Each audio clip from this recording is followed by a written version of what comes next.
Today, from Three Rivers Stadium in Pittsburgh, it's the Houston Oilers versus the Pittsburgh Steelers.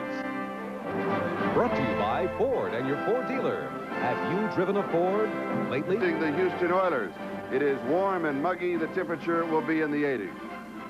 I'm Charlie Jones along with Sam Ratigliano. And Sam, let's go right to the Pittsburgh Steelers. What do we expect to see offensively that will be different than they did Monday night? Well, they're going to have to cut out the SIWs, the self-inflicted wounds. They were hurt badly by that on Monday night against the Browns. There'll be an edict from Chuck Noll. They're going to run the ball. Last year, when they ran the ball at 163 yards average per game, they won. Defensively, they have some changes due to injuries in that defensive line. What effect will that have? Well, Mark Catano is going to go to nose tackle, and Edmund Nelson's going back to right end. In order for their defense, which the strength is at linebacker, to deploy itself, they're going to have to stop the run today against the Oilers. Now let's move to the Houston Oilers. I think they're the most underrated team in the National Football League. And also, I'm not sure that they know how good they are yet. I couldn't agree more. I think last year, they went out of space to sign Warren Moon. He won the Rose Bowl in 1978. 5 out of 6 Grey Cups in the Canadian Football League. He's big, he's strong, he's smart, he's mobile. His coach compares him to Joe Montana. And if that's not enough, take a look at the graphic and see some of the players that they've drafted since 1982. Well, the gun is loaded at Houston. Now it's up to Warren Moon to pull the trigger. And in addition, they, of course, have added Drew Hill, number 85, Butch Woolfolk, both of them coming in trades, and then from the USFL, Mike Rozier. Hugh Campbell, the head coach of the Houston Oilers. Their record is 1-1, but in their heart of hearts, they feel like that they are 2-0 because 2 touchdowns were called back that the NFL office this week said should have been touchdowns. So in reality, although the record does not show it, they defeated the Washington Redskins. In their minds, they are 2-0. Now, Lee Johnson will kick off for Houston. And Rich Ehrenberg is the deep back on the return. And he'll down it in the end zone, and the Steelers will bring the ball out to their own 20-yard line, and that's where they'll go to work. So Pittsburgh's ball at their own 21st down, and let's look at the offensive set. The quarterback is Mark Malone. The 2 running backs, Abercrombie and Pollard. The tight end is Darrell Nelson, and he has not caught a pass this year and only a couple last year. And the wide receivers, Stallworth and Lips, an integral part of the offense. And that offensive line, Rostovsky, Wolfley, Webster, Long, and Tunch-Ilkin. 20-yard line, first offensive play of the game.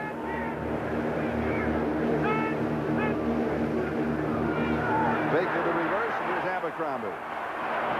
And he is out of bounds at the 27-yard line. So, Sam, a quick pick of 7. It'll be 2nd down and 3.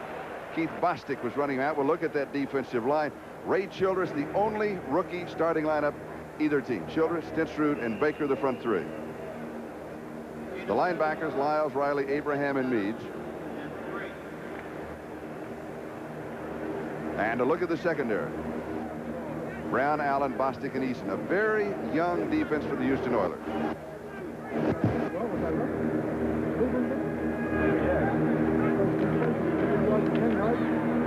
And Frank Pollard gets the call, and he'll pick up the first down. He has 4 to the 31-yard line. Robert Abraham, one of the inside linebackers, beating him, and the Steelers talked about it. Everybody talked about it. Established the running game. They felt that they did not run well, Sam, last Monday night. They are going to run well today, and you alluded to it in the opening. Well, I think it's going to help Mark Malone. They want to bring him now back on track.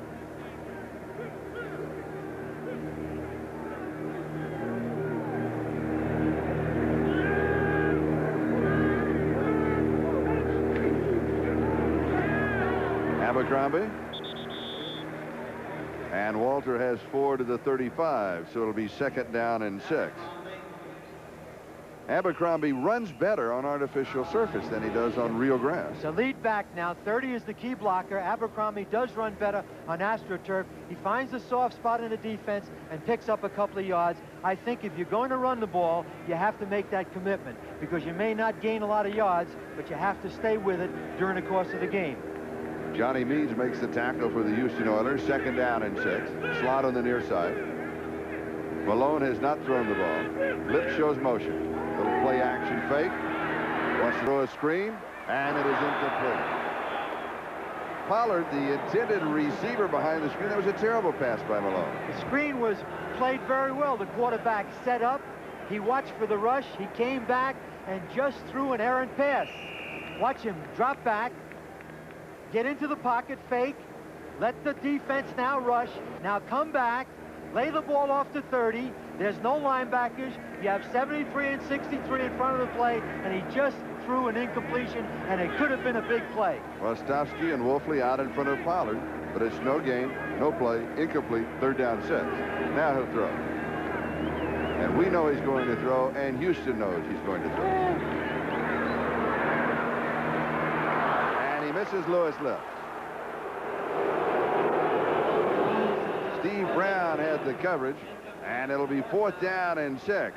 So the Steelers came out. They were running the ball very effectively. They had to throw. They did not throw very well. Harry Newsom will be kicking. 44.6-yard average. And Willie Drury, the rookie out of West Virginia, on the return from the 28. He'll have about 4, maybe 5 yards on the return. They'll spot it around the 33-yard line. Bob Coors down very quickly. A punt of 37 yards. We've got a timeout. 13-10 left to go. We're in the first quarter. We have no score, and we'll be back.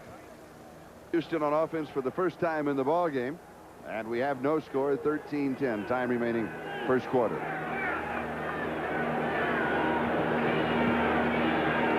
Warren Moon, the quarterback. And Moriarty gets the call. Larry from the 33 to the 37, a gain of 4. It'll be 2nd down and 6. David Little with the tackle. Let's look at the offensive set for the Houston Oilers. Warren Moon, the quarterback. Woolfolk and Moriarty, the running backs. Wide receivers, Tim Smith and Drew Hill. And the tight end, Jamie Williams. Saw Jamie at the hotel. He said he's ready for a big game. Offensive line will be Moran, Munchak, Romano, Schumacher, and Matthews. 2nd down and 6. Give is to the second back through, and that's Woolfolk. And he will go to the 41-yard line. So you'll pick up 4. It'll be 3rd down and a couple. Mike Merriweather, the outside linebacker, was the man who stopped him. And let's look at the defense of the Steelers. This is that change. Catano in the middle, and Nelson, who was in the middle, goes back outside. Gary Dunn is out with the knee injury. So it's a little bit suspect. Merriweather, Little, Cole, and Hinkle. Hinkle, the leading tackler on the ball club for the Steelers. Very active linebacker. Secondary, Woodruff, Clayton, Shell, and Williams. We're going to mark the ball at the 40, so it's 3rd down and 3. Moon has pressure, steps away. This is where he's dangerous. It is incomplete. Jamie Williams, the intended receiver. Jamie was coming back along the sideline, but the pass was too high. Wayne Woodruff had the coverage. Warren Moon is going to be very difficult to keep in the pocket today. Puts a lot of pressure on your defense, and he should have completed that pass. Johnson back to kick for Houston. So Lee Johnson, who is 4th in the AFC, will be kicking a 44.5-yard average. Harry Newsom, the punter for the Steelers, is 3rd in the conference, with Rick Woods and Lewis Lips, the 2 deep back set for the return.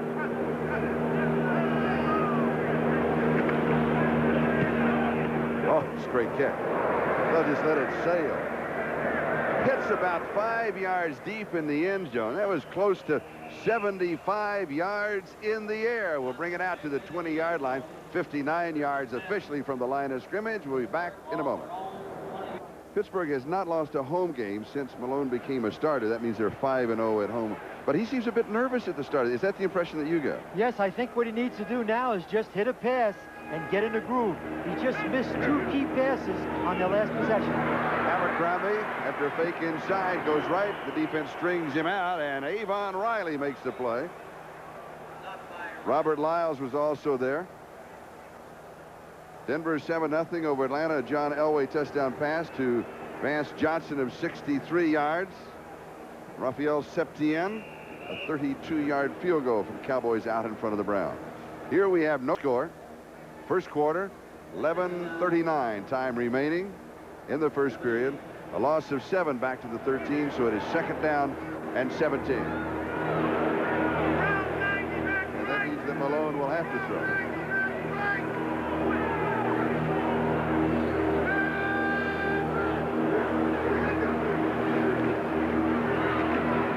Drops this one off, and it is incomplete. Abercrombie, the intended receiver, and Johnny Meads had very tight coverage on him. And it'll be 3rd down and 17. They have to be very careful here now. They're deep in their third territory and have a 3rd and 17. They try to go to Abercrombie, number 34, to try to get half of it, and he just was covered too tight by the linebacker. So Pollard, number 30, comes out. Rich Ehrenberg comes in along with Steve Morris. Morris is there as a blocker, and Ehrenberg is there as a receiver. 3rd down and 16 officially. They have to throw the ball upfield. Look for him to throw to the middle of the offense, number 82, John Stallworth, to try to pick up the 1st down. Stallworth showing motion. Comes over the middle. He's open. Malone does not see him. Goes deep the opposite side to Lois Lips. 1st down, 35-yard line. A gain of 21 on the play. Bo Eason with the tackle. They had to throw deep. The important thing right now, release off the line of scrimmage. Make sure you get up to get the 1st down. Now come to the inside. They're in his own defense. He lays down very nicely and gets the 1st down. The key to that is to make sure you release off the line of scrimmage without being held up by number 24, Steve Brown. And you saw Steve, he let him go. He was picking up a receiver coming across underneath the coverage. 1st down, Steelers ball, their own 35-yard line, no score. And we're in the 1st quarter, and here's Abercrombie. And he is hit first by Steve Brown and then brought down by Bo Eason. So now the Steelers have got an offense cranked up, and we expect to see him in this situation go back and grind it out for a little while. I hate to use the word establish the run, but I think they're going to be forced to do that, but they have to get the ball to Louis Lips and John Stallworth to create the big plays in their offense. 2nd down and 9. Do they stay on the ground here or do they go to the air? They're going to throw the football here on 2nd and 9.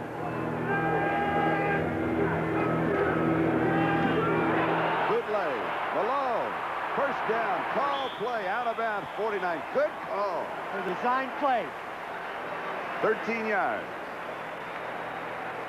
It was a design play. He fakes the run.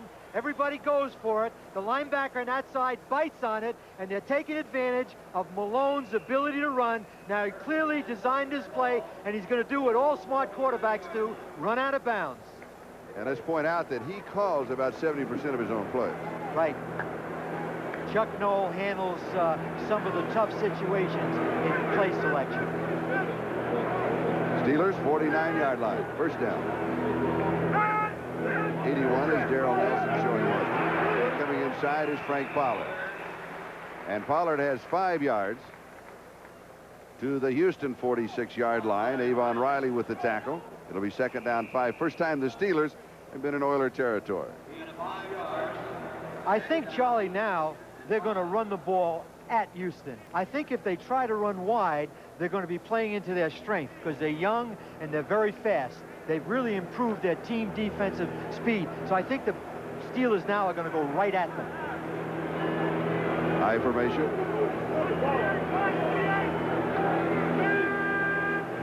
Ehrenberg and Pollard. And it's Pollard. And you're right, Sam. They come right at him. 42-yard line. Gain of 4. So it'll be 3rd down and about 1, maybe 1.5. Bo Eason with the tackle. Why do you go right at him? Because I think right now they can overpower them. And I think that's the Steelers' game. Houston right now, as I said before, has good team speed. And you don't want to go from sideline to sideline. I think you'll be more effective by just going right at them with the power game. 3rd down, just a little over a yard to go for the 1st down.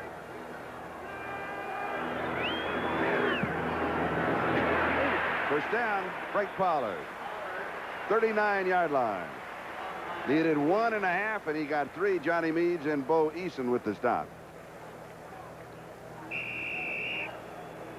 Pollard is coming to the right. Now watch him cut back, picks up the block by 73, Craig Wolfley, and all he needs right now is to pick up the 1st down. When you're in short yardage, offensively, you try to control the line of scrimmage. 1st down for the Steelers. This is their 3rd 1st down in this drive. Pollard 4 carries, 17 yards thus far. Ehrenberg and Pollard the setback. And here's Pollard again. And this time wrestled down by Robert Abraham, but not before He picks up 5 yards to the 34-yard line, so it'll be 2nd down and 5. And if it works, they're going to stay with it, right? They're going straight ahead and nearly straight ahead. And they'll continue to do that until the Oilers make an adjustment to stop it. What will Houston do to take it away? They'll begin now to crash their ends and try to blitz to blow up the running game. You'll see their inside linebackers, 53 Avon Riley and 56 Robert Abraham, be more of a factor on the inside game. It's Nelson in motion. Jumps to the outside, 25-yard line, gain of 9. 1st down, Bo Eason chases him out. So as soon as they concentrate inside, you want to get outside very quickly. Well, when you say they're going to go straight ahead, you also have to use some degree of change-ups to play for the adjustment that you know the defense is going to make. There's Hugh Campbell right now, and I'm sure they're making some adjustments on the sideline because the Steelers have really moved the ball well on the ground and utilizing Mark Malone's ability to run.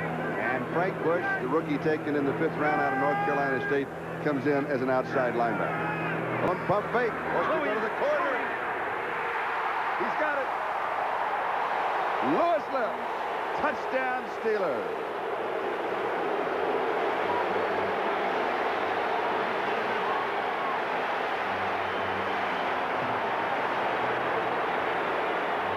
Malone drops back short. He pumps to fake the outside, and Louis goes on top after the fake. There's 24. He plays the receiver very well, but he just doesn't go up for the ball with number 83, Lewis Lips, spiking the ball in the end zone. Anderson with the extra point attempt. It is up, and it is good. So the Pittsburgh Steelers move out in front of the Houston Oilers by a score of 7-0 with 7:13 left to go. First period. Tigliano, the Steelers out in front 7-0. Three River Stadium, Pittsburgh. And Gary Anderson is kicking off. Tasker and Drury are the beatbacks, and this is Steve Tasker and Curry. 24-yard line. Let's go to New York City and Bob Costas. All right, Charlie, it's the Broncos with a 7-0 lead on the Falcons. A little flip from John Elway to Vance Johnson, and when the defensive back misses the tackle, he is gone for a 63-yard score. It's Elway's 7th TD pass of the season. Back to Charlie and Sam.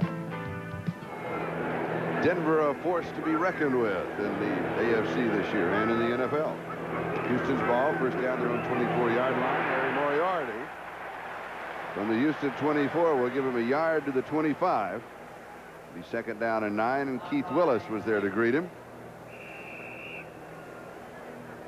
And now the Oilers need to get a semblance of an offense going. They do not necessarily have to score, but they have to, get the emotions moving on offense if they can move the ball. And I think that means that Warren Moon's got to start throwing. What they need right now, Charlie, is to just get a couple of first downs put together. Tim Smith in the slot on the right side. They come back inside on the ground. It is Moriarty. Wolford was offside. And flags are down for the first time. Looks like their halfback, Butch Wolford, number 40, moved just a little too quickly.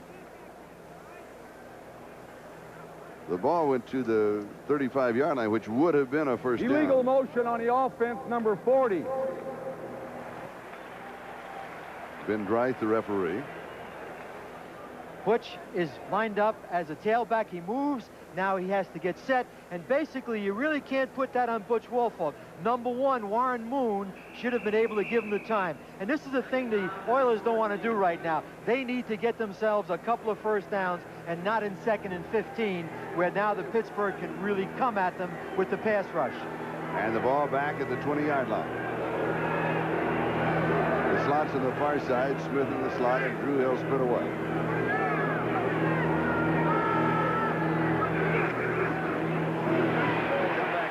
Side with Moriarty, but the defense is there as Mike Merriweather, the Pro Bowler, makes the tackle. That was a conservative call. Keith Willis, number 93. They're pitching out to Moriarty, number 30. He goes to the inside, and Keith Willis makes a fine play. The right tackle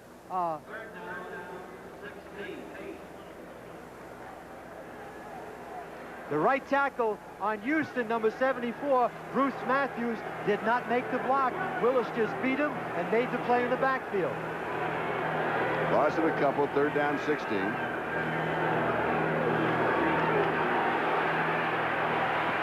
Moon has time, and the pass is complete to Tim Smith. He comes down with it at the 30 or the 31-yard line.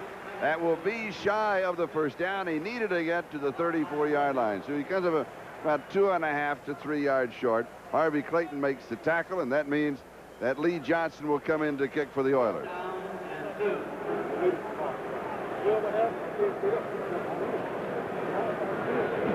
Johnson back to kick for Houston.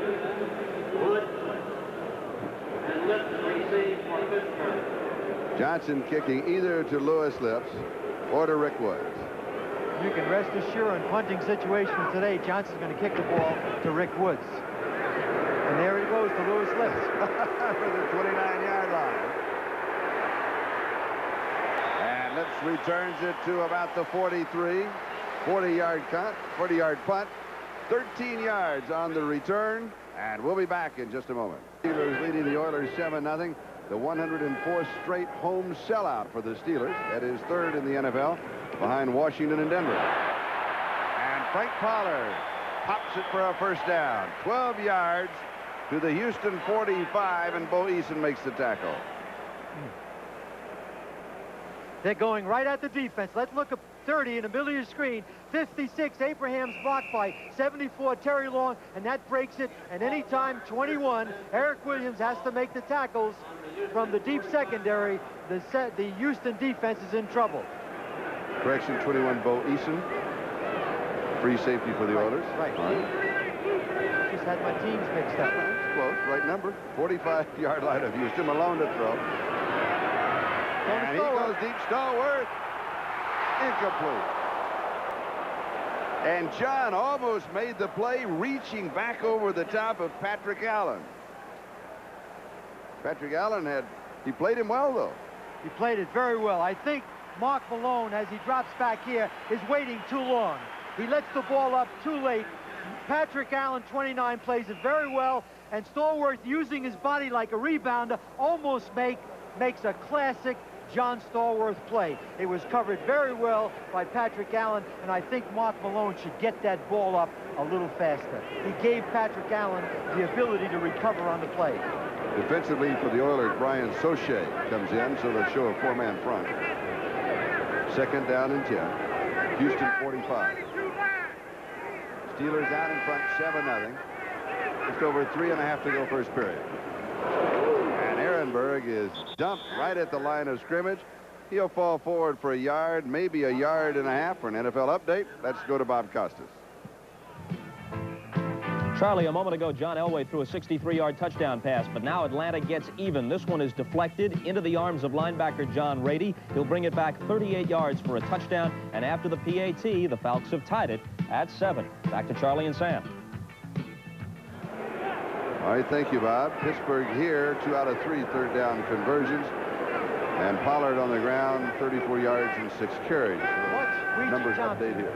Watch Ouija Thompson, number 29. Oh, good. Nice play. Stallworth, 36-yard line. It was 3rd down and 8. He's going to be a yard shy of the first down. Rod Cush brought Stallworth down. And Stallworth shaken up as the trainer comes out. Stallworth on Monday night, his 400th career reception. 47th man in the NFL to reach that plateau. I don't think it's serious. Malone now feels the blitz coming. Stenzerood's right in his face. 67. He gets the ball off quickly to John Stallworth, and 37. Rod Cush makes a nice play and separates the ball. They would have had a first down, and of course now Stallworth is out there. I don't think it looks very serious. It looks like he just got the breath knocked out of him. So the ball goes back to the line of scrimmage, which is the 43. And it'll be 4th down and 8. Dallas leading Cleveland 3-0 first quarter score. Giants out in front of St. Louis by a score of 7-0. A Phil Simms touchdown pass. Denver and Atlanta now tied 7-7 on that interception by John Ray. Philadelphia 3, Washington nothing. McFadden a 42-yard field goal. San Diego 3, Cincinnati nothing. A 20-yard field goal by Bob Thomas. New England 3, Buffalo nothing. Tony Franklin field goal of 32 yards. And New Orleans 7, Tampa Bay nothing. A Dave Wilson touchdown pass. That's updated everything. And Harry Newsom will be kicking as Stallworth comes off of the field of combat.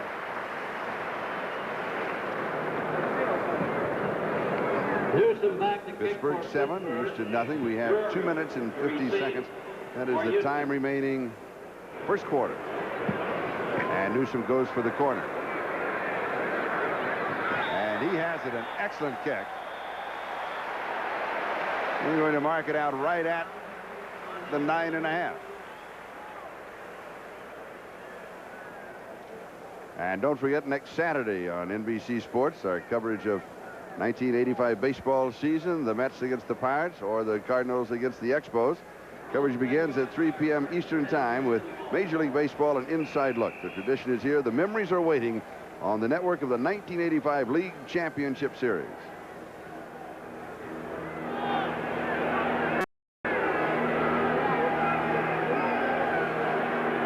So Houston unable to get out of their own end of the field thus far. Little play action fake. Moon has pressure at the 1, and he will be dropped at the 1-yard line.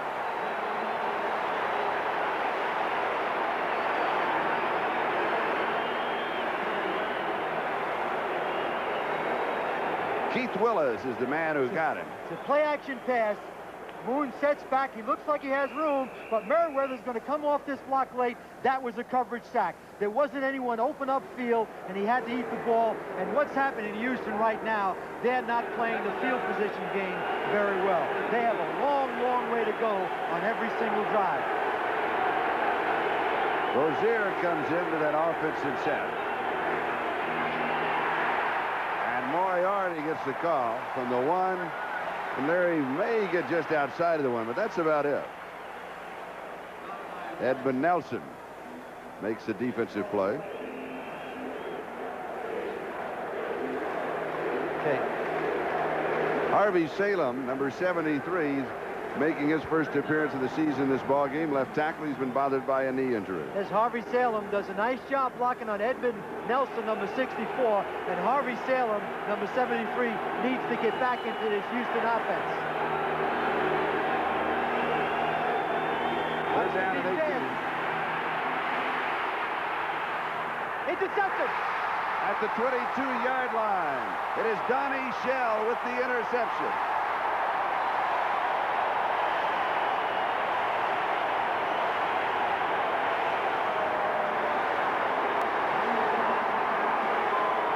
Moon tried to force it. Donnie Shell with his first interception of the season, his 44th in his career. Warren Moon is overlooking the defense. Now watch his feet. He throws the ball right to Donnie Shell, number 44th interception, leads all active players in the National Football League. And I think, Charlie, if Warren Moon had an opportunity to do that over again, he would have ate the ball. He forced the football, and you don't want to do that as a quarterback. 9-yard line, first down and goal to go. And Frank Pollard dives off the right side. Johnny Meads was there to cover him. And they'll mark it at the 5, a gain of 4. Second down, goal to go, 5-yard line, 1 minute and 10 seconds. That is the time remaining first quarter. The Steelers lead 7-0, and they threaten to blow this one wide open. I have a feeling, Charlie, that he likes 82 Stallworth down here, and he singled on number 29, Patrick Allen. Don't be surprised if he goes to Stallworth. At the bottom of your screen, number 82. Goes back over the middle. Lewis Lips has his second.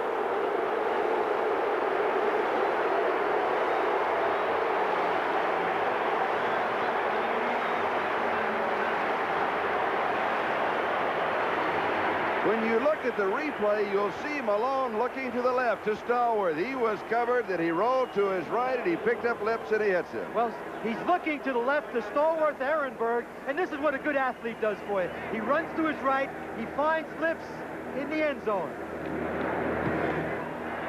The extra point is there. Gary Anderson tags it on, and the Steelers lead the Oilers 14-0 with 42 seconds left to go first quarter. This is the advantage of having a good athlete at quarterback. And defensively now, don't worry about the end zone, defend receivers. And 83 now has the second touchdown, and number 24, Steve Brown, looked like he had the coverage, and he was just too late. And right now, I think Mark Malone is back on track. And don't forget Donnie Shell's interception, his first of the season, his 44th in his outstanding career, set the whole thing up. 14-0 Pittsburgh, and Gary Anderson will be kicking off for the Steelers. With Steve Tasker, number 80, and 15, Willie Drury, a pair of rookie speedsters. Tasker from Northwestern, where he was a return specialist, and Drury from West Virginia. There's Louis Lips. He's back on track. He caught 3 here in the first game against the Colts, and he already has 2, and the first quarter isn't over. Tasker takes it at the 1, to the 15, to the 20, and he returns near the 25-yard line. Mike Merriweather was down on the special teams for the Steelers. And so Houston, with 32 seconds left to go in the first quarter, still at their end of the field, and they have yet to show any semblance of an offense. Charlie, I think they'd have to throw the ball a little bit now on first down and try to get something going and get their offense in gear. Right now, they're facing too many second and third long situations and also poor field position. Houston, first drive went to their own 41. The second drive, they went to their own 32. A flag is down. And on their third drive, they had the interception by Donnie Shell. Looks like it's against Houston, and now it's going to be another first and False 15. start, offense, number 73. The call on Harvey Salem. This is Harvey Salem, number 73's first game. Hadn't played in the offseason, and it's his first regular season game, and they need him there. Last week, Eric Moran, number 72, had 4 holding penalties against the Redskins. Rozier and Moriarty, the running backs. This is Larry Moriarty. Another conservative call. He'll get maybe a yard. Cole with the tackle. Let's join Bob Costas. Bob? Charlie, the Cowboys are giving the Browns a taste of those post-Monday night blues. Here it is, Danny White, 11 yards to Doug Cosby. The Browns, who beat the Steelers in Cleveland on Monday, are trailing in Dallas 10-0. And here, Pittsburgh leading Houston by a score of 14-0. Keith Willis is the player who is down. They can ill afford to lose Keith Willis. John Goodman and Gary Dunn, 2 defensive linemen of Pittsburgh, are already hurt. But Willis is on his feet, and he looks like he's going to be okay. And he'll be replaced by their number 1 draft choice, Darrell Sims, out of Wisconsin, 6'3", 269-pounder. Second down and 13. They'll mark at the 22-yard line. But Houston very conservative at their end of the field. At this point right now, they've got to open the gates, get going. They've got to move the football. They're playing in Pittsburgh Steelers' hands. And time has run out in the first quarter. That is the end of the first period with the score. Pittsburgh 14, Houston nothing, and the Oilers have problems. We'll be back in a moment. They were unable to get any kind of an offense going. Warren Moon completing 1 of 3 for 14 yards, and he suffered that interception that Donnie Shell picked off. Tim Smith in the institutional. Second down and 12.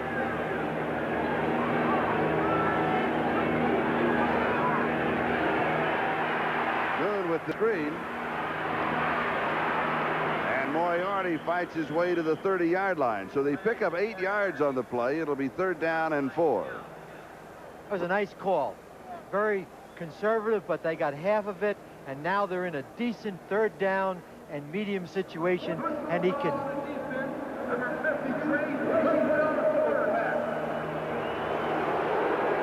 A penalty called on hit. Brian Hinkle. And they'll tag it to the end of the play.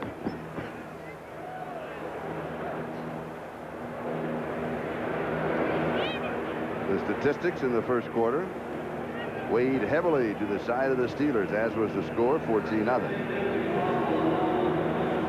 And this is the best field position the Oilers have had, and it is their own 45-yard line. First down, courtesy of a penalty call on the Steelers. Put the ball up, Warren. Put the ball up.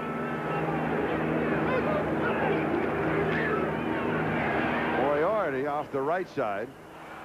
And he'll have 5. We'll mark it for 5 to the 50. It'll be second down and 5. Dwayne Woodruff with the tackle. Today's telecast is presented by authority of the National Football League. More of that. Right now, let's go to Bob Costas and an update.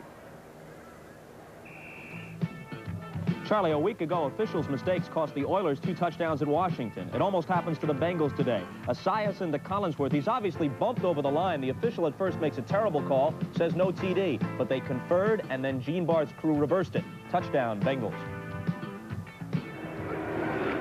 And we're back at Three Rivers Stadium. Second down and 5. Rozier picks up close to the first down. Let's see where they spot it. David Little makes the tackle. They're going to mark it up just shy of the 45 of Pittsburgh.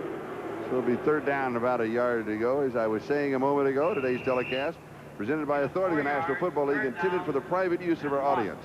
Any rebroadcast or other use of this telecast without the express written consent of the Pittsburgh Steelers and the National Football League is prohibited. Third down and 1. Steelers lead 14-0. Houston has converted 1 of 4 third down opportunities. Warren Moon is trying to wedge it out, and he's got it. Give him a yard to the 44. Hinkle with the tackle, and first down, Houston. Nelson also there.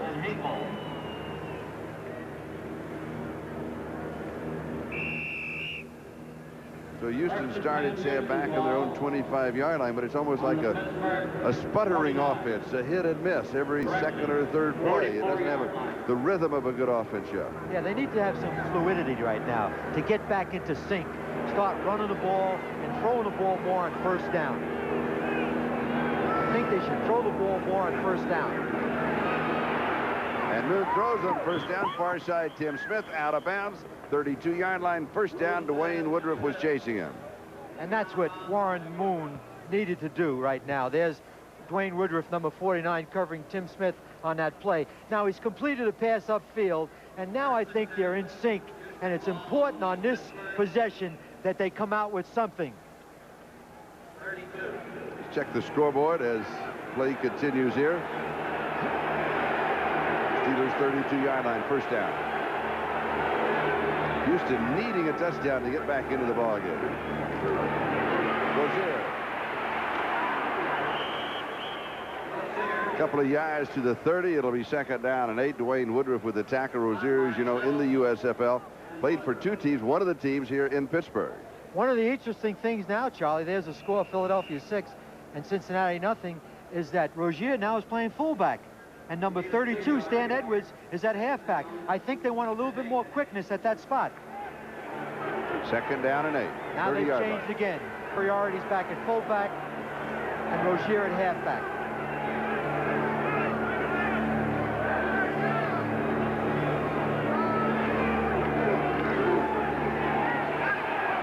Moon with time, now being chased. He goes to his tight end, Jamie Williams. And Williams taken out of bounds by David Little. So he had time. Edmund Nelson then broke loose in the defense, started to chase him. He rolled to the right, and he hits the tight end. Watch Moon focus now. He's looking to his left. He wants to go to Drew Hill, but he's covered very well. Now he comes out. This is what he does well. He can attack the line of scrimmage, put pressure. He finds Jamie Williams, number 87, and the tackle's made by number 50, David Little, with Mike Merriweather, 57, standing on hand. Third down and a yard. 23-yard line of the Steelers. Mike Rozier. Give the ball to Mike. They do. The defense is there. He may not have picked it up. Charlie, I don't think he made it. Now, an interesting call is going to have to be made by Hugh Campbell, because I think he was stopped, and it's going to be very, very close. Rozier is deep. What happened now on short yardage, the defensive line of Pittsburgh beat. There's 21 Eric Williams, and before that, number 50 David Little. They won the battle on line of scrimmage. But there was no question in the mind of Hugh Campbell. They're going for it, 4th down and 1. Look for the same play. Play action fake, Moon rolling right. Needs a fake. And he may have got it on a very strong individual effort. And was it Carr that brought him down? I believe it was, but he had to put a move on a linebacker one-on-one in the open field. Well, I think it was a gutsy call. You never have an opportunity to get a big play, to get a one-on-one. And the insurance policy is that Warren Moon that's can Donnie run. Shell. That's Donnie Shell, but he causes a miss, and he gets the first down. But anytime you have a great athlete at quarterback, good things are going to happen. 20-yard line of the Steelers. He put the move on Donnie Shell. So that kind of gets even for the interception. Here's Rozier. 10-5. He's down at the 5-yard line. A gain of 15. Merriweather decked him. It'll be first down and goal to go for the gambling Oilers. They had a blitz. He gives the ball to Rozier, number 33. He breaks to his left. 21 is coming in for the hit, and he misses him. Eric Williams, and Rozier goes right up to the defense. Because they were in a blitz, there was nobody there to recover. 5-yard line, first down, goal to go.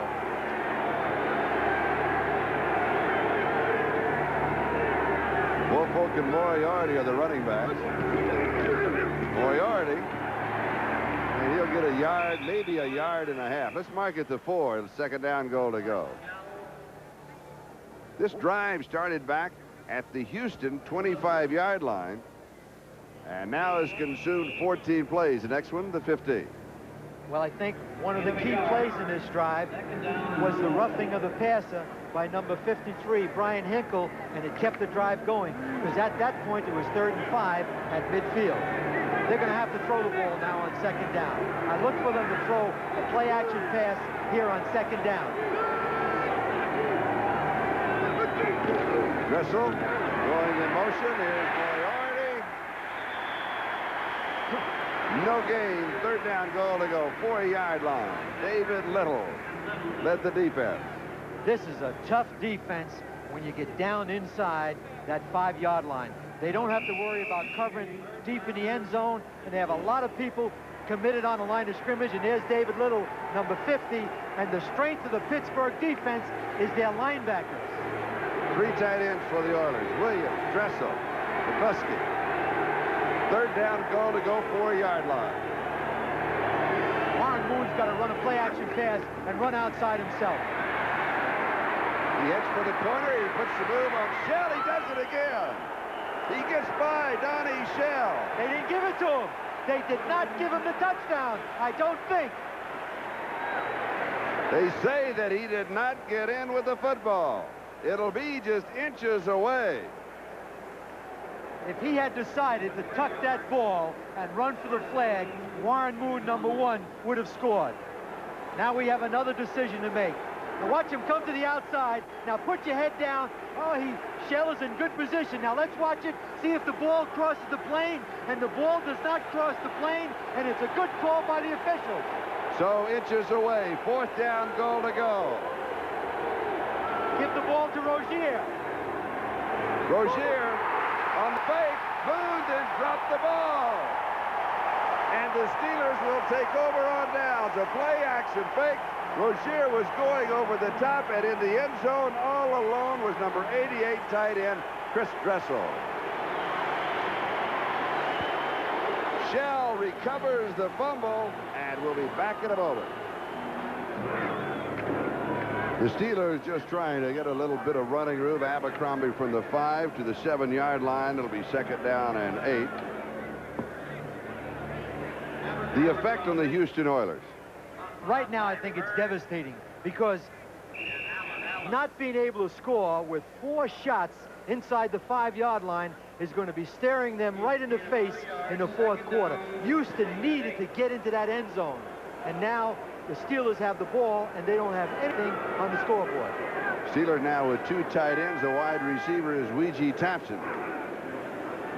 The ball carrier is Abercrombie. And he is out of bounds, shy of the 10-yard line. So it'll be third down and around 5 to go. John Grimsley for the Oilers was chasing him out of bounds, and there was a flag on the play. Looks to me like there was a holding penalty on the Steelers on that wide sweep by Abercrombie, 34. Steve Morse, the fullback, number 47, looks like he was holding on that play because he was leading the play. Avon Riley discussing the options with the referee, Ben Dry. And at the same time as he's holding the discussion, he's looking eyeball to eyeball with his head coach, Hugh Campbell. Do you take it? Do you refuse it? Be third down and 5, or be second down and the ball back at the 4, second down and 11. Offensive holding number 47. Decline the penalty. It's third down. Abercrombie's going outside, number 34. He's being led by 47. There's 47 making a block, and his left arm right there is hooking. You can hug him, but you can't kiss him. Steve Morse, number 47, and it was a good call by the official. Third down and 5. Lips is Stowers back in as wide receiver. He's going to Louis. And it is caught.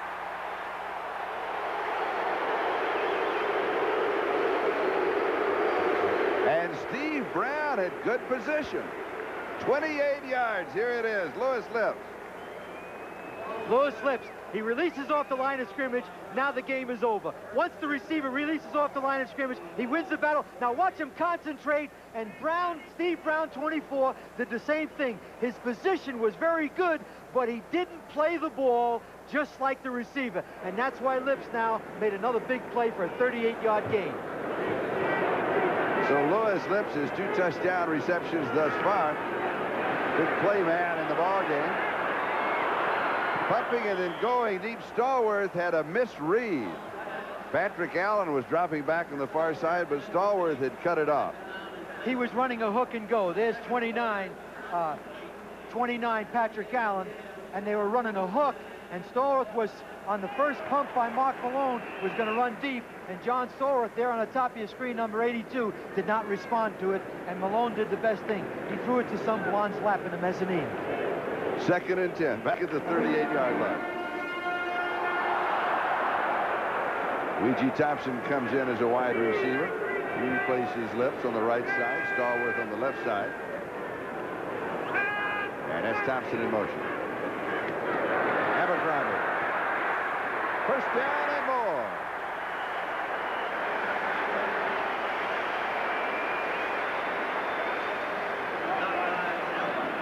$14 yards on the play. Patrick Allen with the tackle.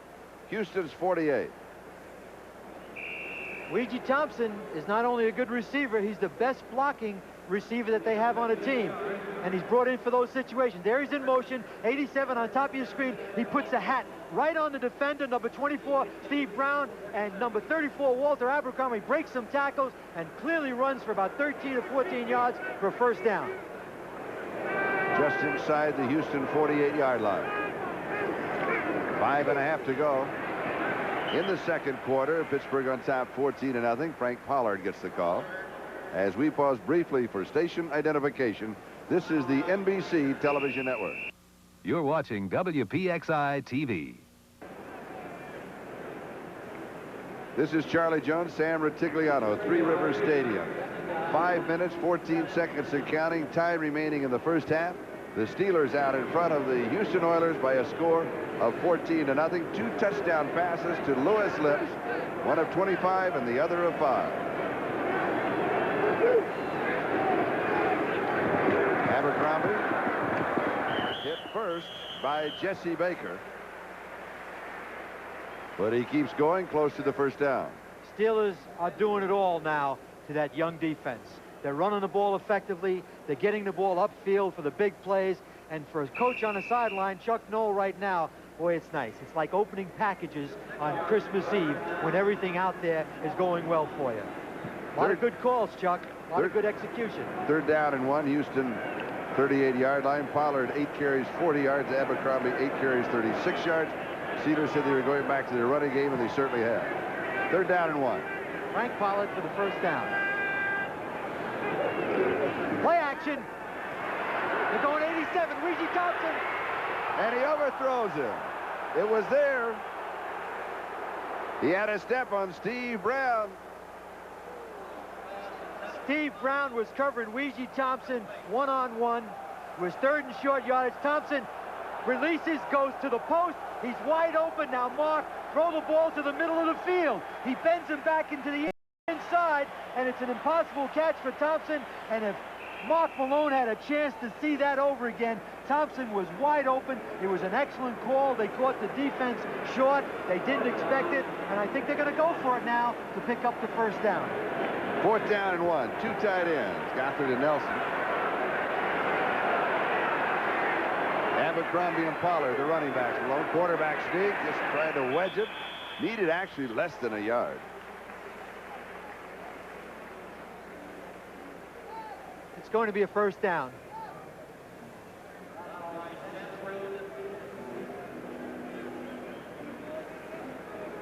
Where Mark Malone made the mistake on that play, he tried to hit the receiver rather than lead the receiver to the open field. First down, Houston 37-yard line.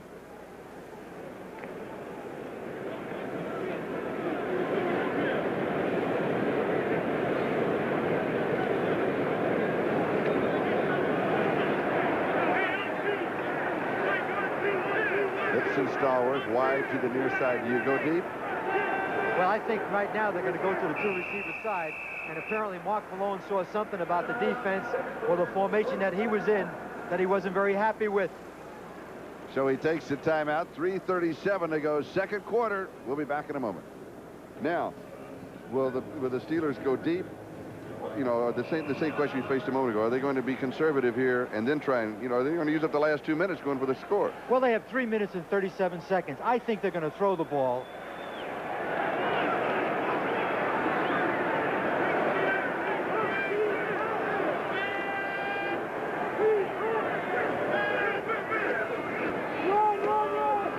Here's Abercrombie. 5 yards to the 32. Second down and 5. Johnny Meads with the tackle.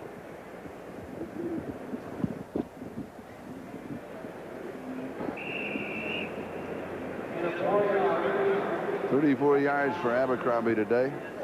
Walter 9 carries. They're running the ball effectively, and as we said from the start, if they're able to run the ball, Mark Malone's going to have a good day.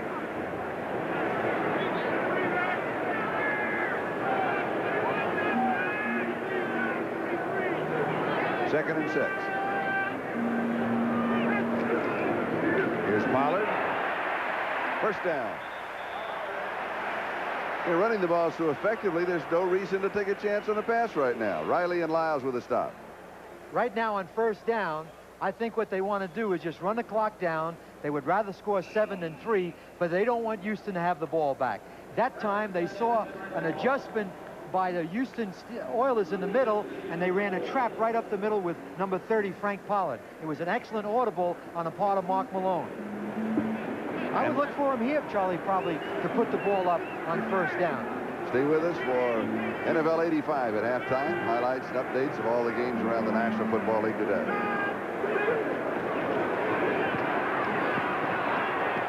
It is caught by Louis Lips.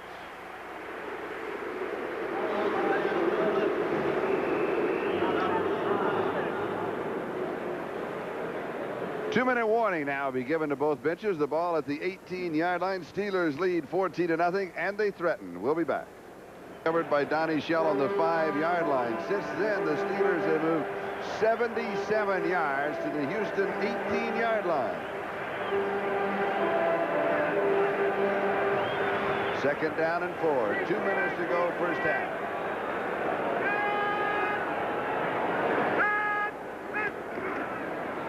Abercrombie led by Pollard. Gets the block, cuts inside. 13-yard line, needed 4. He got 5. He has the first down. They have plenty of time, and they have 2 timeouts left. Right now, it's important to come out with something.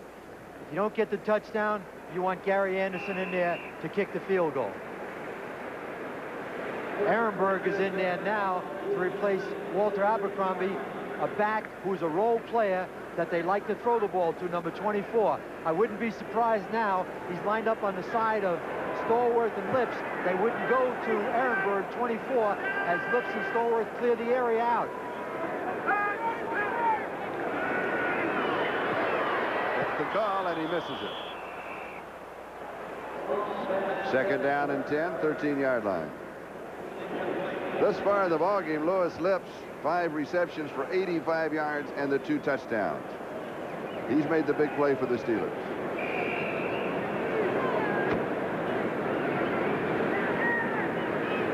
.111 left to go. First half. Steelers up 14-0 over Houston. Houston had the one drive that was thwarted, just inches away from the end zone. I look for them now to throw the ball into the end zone. They're on a 13-yard line. Looks like they're going to use motion, but they don't. They give the ball to Abercrombie. And he's brought down at the 12-yard line by Ray Childress.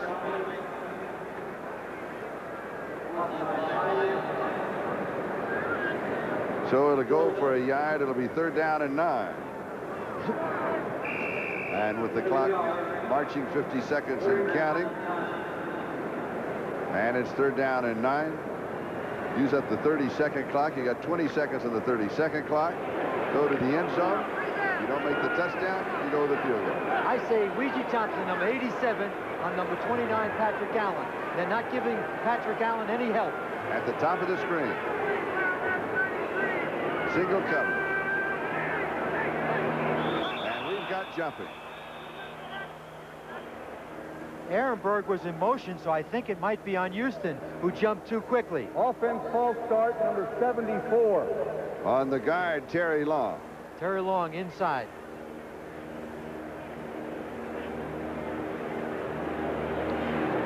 They're going to have to throw the ball in the end zone. They just don't have enough time left to complete a pass for first down inside the 5. 3rd down, 14. 18-yard line. 4 whistles. The marker had not been set on the near side. Aha, that's the reason. It should have been the 17-yard line. They marked off 6 yards rather than 5. And the field judge caught it. They're going to go to the top of the screen. 87, Weegie Thompson's outside him, and Stallworth is inside. 21, Bo Easton is the safety behind him. He's going to have to find a one-on-one. And he gets sacked. Jesse Baker was there. Childress was also there. So Pittsburgh takes a timeout. Malone is dropping straight back. He's looking for Ehrenberg in the end zone. And it's a sack by the coverage. Jesse Baker beats Pete Rostowski, number 63, but the coverage upfield was so good that Mark Malone just could not find an open receiver. He calls a timeout with 10 seconds left to go. Now Pittsburgh has an opportunity to kick a field goal. And during the timeout, a couple of updates from around the NFL. Vince Ferragamo has now passed for over 10,000 yards in his career, now with the Buffalo Bills. And with San Diego, Dan Fouts has passed Jim Hart, now in 3rd place in the all-time passing yardage list in the NFL. And, of course, Bob, Ahmad, and Axe will be updating those particular stats along with highlights and scores from all of the games in the NFL today. So stay with us at halftime for NFL 85. Field goal attempt will be by Gary Anderson, and, oh, he's almost perfect against the AFC Central opposition. He's uncanny. 21 straight. The thing that's interesting, it's not only in Pittsburgh, it's on the road in Houston, Cincinnati, and Cleveland. And of those, Cleveland is the only one with grass. The rest are all artificial surfaces. Right.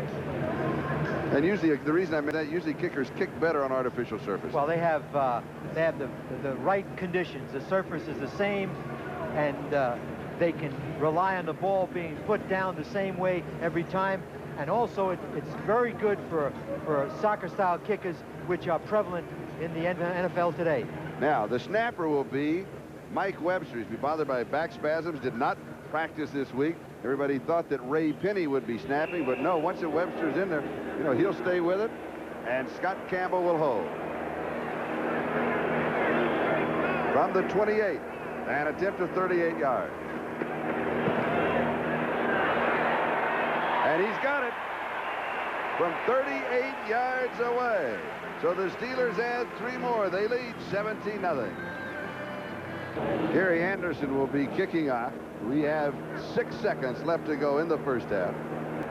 And the Steelers lead it 17-0. But the Houston Oilers, Steve Tasker and Willie Drury are the 2 deep backs. Tasker, by the way, #1 in the NFL on kickoff returns, coming into the action this weekend with a 32.8-yard return average. At the 1, this is Drury. And he returns to the 30-yard line where Todd Spencer makes the tackle as time runs out in the first half. So, Sam, the first half comes to a close. Pittsburgh leading 17-0. Houston had that drive that stopped just inches away from the goal line. The 4th down opportunity failed when they gambled for it. Should they have gone, in retrospect, hindsight, the best of all vision, should they have gone for the field goal attempt? No, I think that it was a good call. Anytime you have 4th down and inches and you can't make it into the end zone or for a first down, you have to quit. And that play is going to haunt them because the score right now could very easily be 14-7. It's 17-0. Steelers 200 to 80 to 82. Well, what we said was Pittsburgh was going to have to run the ball, and they have. Now, we talked about that at the top of the show. The Steelers talked about that all week long, feeling that they did not run the ball well against Cleveland on Monday night, and they got away from it. But they have been running the ball very effectively. Rushing yardage 115 yards for the Steelers in the first half. And if you remember that magic number, when the Steelers are winning, they rush for about 163 yards a game. So Houston will be receiving to open the second half. Gary Anderson kicking off. And it is taken at the goal line by Willie Drury. And he returns to about the 23 where Mike Merriweather decks him at that point. So Houston has not been blessed with any kind of a field position. The Steelers have not made any mistakes. That's right. I think Chuck Noll's edict that we talked about in the beginning of the game, where he said he was going to run the ball, is showing here today. And Mark Malone, as we said earlier, when he runs successfully, he's going to have a good day. Defensively, Keith Willis of the Steelers will not play in the second half. He is out with a contusion of his right eye. And the Oilers open with Larry Moriarty on the ground, the line of scrimmage, their own 23-yard line. And they'll pick up 1, maybe 2. Let's see where the officials mark the ball. Let's give them 2 to the 25. And it's 2nd down and 8, and David Little with a tackle. I'm a little surprised by their game plan right now, the Oilers. I thought they would come out and throw the ball a little bit more on first down because they're going to have to take some pressure off their inexperienced quarterback, Warren Moon. Number 99, that we saw Darrell Sims, the #1 draft choice, replacing Keith Willis, the defensive line of the Steelers. 2nd down and 8, Houston. Pittsburgh up 17-0 as we open the second half. Still conservative at their end of the field. Larry Moriarty again with the call, 28-yard line. It'll be 3rd down and 5. Edmund Nelson with the tackle. So now Moon will have to throw, 3rd and 5.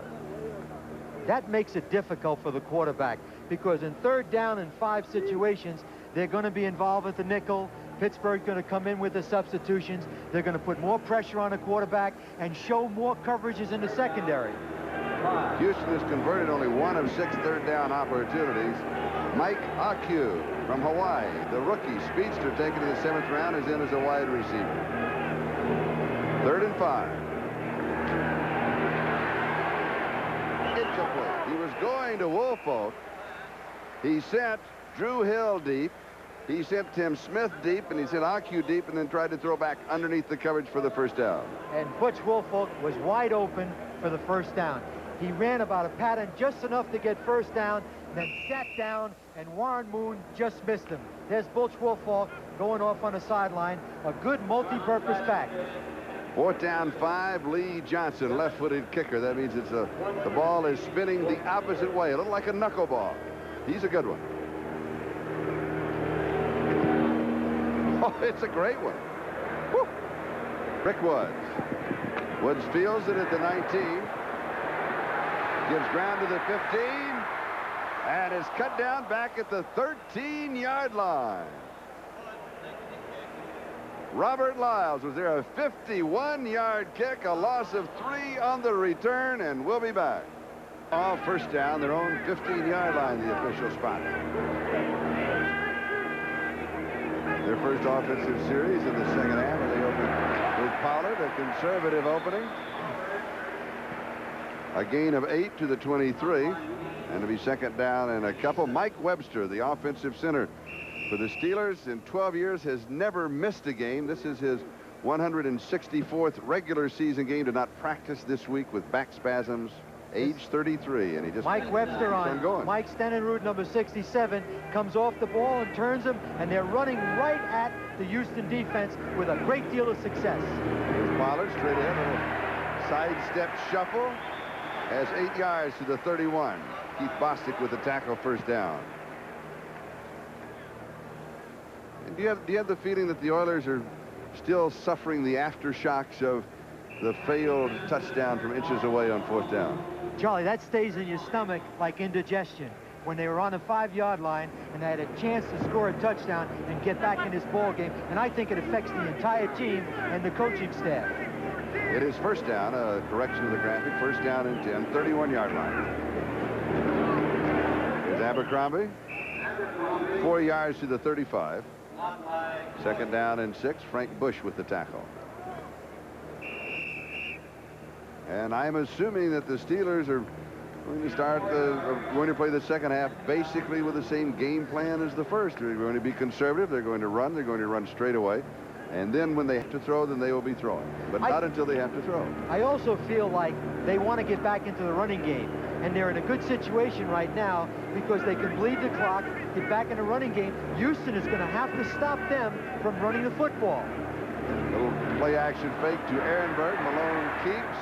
The trailer was Pollard. I thought maybe he was going to pitch to him. Charlie, that was a option play. That was a quarterback option play. I'm sure they put that in their offense for Malone.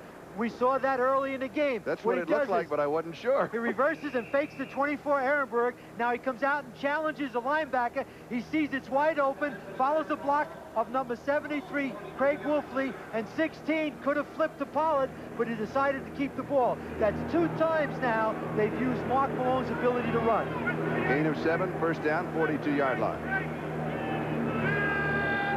Ehrenberg and Pollard are the running backs. Here's Ehrenberg. And he slips a tackle of Stensrud. Crosses the 45 to 46, so he gets 4. It'll be second down and 6, and the clock continues to move. Now 10:27 and counting, third quarter. Steelers on top 17-0. Ehrenberg 15 yards on 3 carries. Chuck Noll has really gone to the notebook. He's pulled out a couple of plays today with his quarterback that we haven't seen for a couple of years. Second down and 6. Weegee Thompson is flanked at the top of the screen, and John Stallworth is split at the bottom. Abercrombie, good defensive play. He a loss of a yard, maybe 2. Stensrud and Johnny Meads make the play defensively. Loss of 1, third down and 7. Weegee Thompson, again the lead blocker. Good wide receiver, but they use him as a lead blocker a lot of times. Number 87. It's unusual to have a big receiver that can block like this. There's 87 now. He actually misses the man. He comes back, but he does what a good blocker will do. If you miss one, just pick up a different color jersey and hit him. Mike Stensrud shaken up on the play. We've got a timeout. And we'll be back in just a moment. The score, the Steelers 17 and the Oilers nothing. We're at Three Rivers Stadium this afternoon. To Rich Ehrenberg, 50-yard line. Gain of 5, but he needed 7. So it'll be 4th down and 2. Rod Cush with the play. And so Harry Newsom will come in to kick. The Steelers had 3 wide receivers just trying to open up the middle. They went up in the middle, and Rod Cush, 37, was one-on-one with Rich Ehrenberg, and had he not made that tackle, he would have ran a long way for a first down. It was an outstanding play by number 37, Rod Cush. Harry Newsom kicking, going for the far sideline. Drury chases it and chases it out of bounds. Mark it out at the 18-yard line. So Houston will have the ball, 1st and 10. The ball on their own 18-yard line with 8 minutes and 36 seconds left to go in the 3rd quarter. Houston now has got to get back in the game on this drive. The clock is running on them, and they have to throw the ball upfield. Get the ball to Drew Hill, get the ball to Tim Smith, and forget about running the ball inside. They're too far behind for that type of thought right now offensively.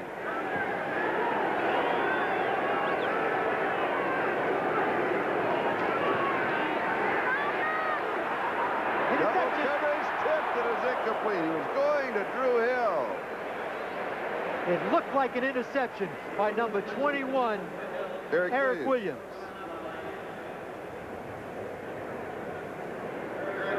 It was a zone defense, and Harvey Clayton, number 33, played it well, and he got good support by Eric Williams, his free safety. Again, I believe Warren Moon waited too long to get the ball up. Mike Holston in as a wide receiver. He splits wide to the near side. Tim Smith at the top of the screen. 2nd and 10. Has pressure and a sack. Brian Hinkle got his 3rd sack of the season.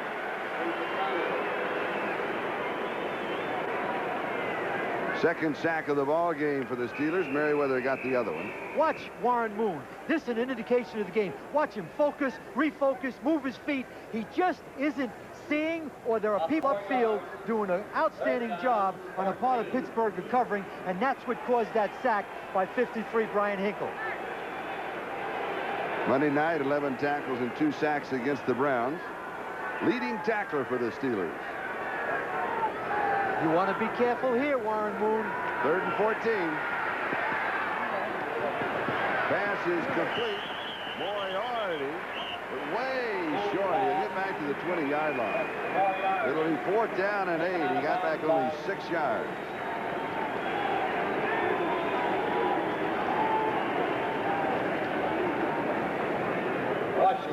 I think Warren Moon is seeing the Pittsburgh defense in a maze. To him, it looks like Times Square on New Year's Eve. He's got to refocus and settle down. Someone's got to help him on the sideline to get him to some viable receivers, because he's not seeing open receivers from the pocket. Lee Johnson will be kicking. Lewis Lips and Rick Wood set for the return, and the Steelers will come up. Very good field position here. This is Woods. And they'll have the ball around a 45-yard line. So excellent coverage by the Houston Oilers. A 36-yard punt with no return. Time remaining 3rd quarter. Steelers leading the Oilers 17-0. Pittsburgh's ball their own 45-yard line. They give us to Frank Pollard. Pollard has a yard to the 46. It'll be 2nd down and 9. Jesse Baker, who has the Oilers sacked in the ball game, is the man who made the tackle. That's one of the few times in this game that the Houston defense has done a good job on 1st down run. Weegie Thompson checks into the offense of the Steelers. And Lips comes out.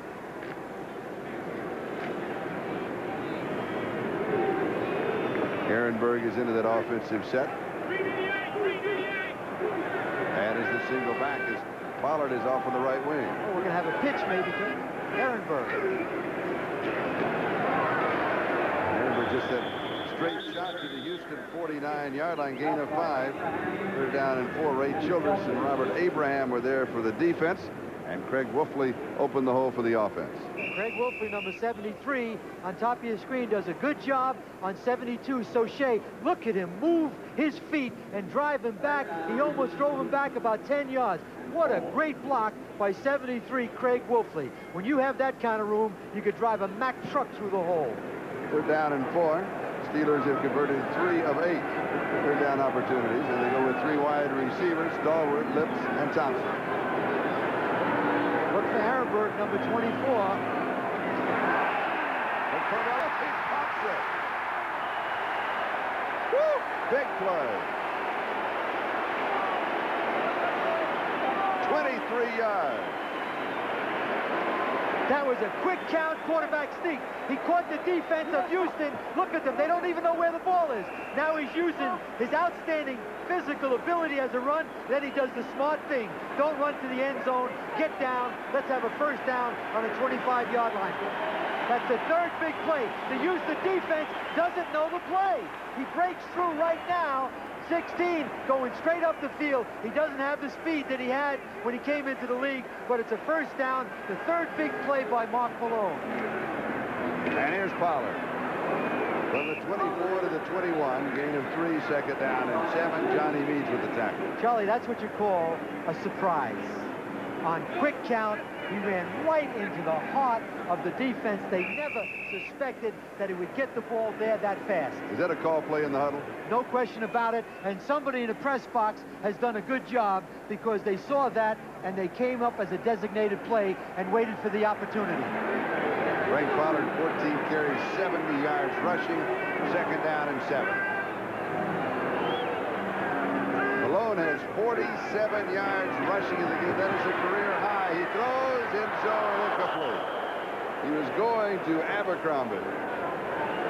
And that last rushing play, officially 25 yards, that is his longest play from scrimmage. Bostic and Eason had the coverage on the receiver. Third down and 7, back at the 21.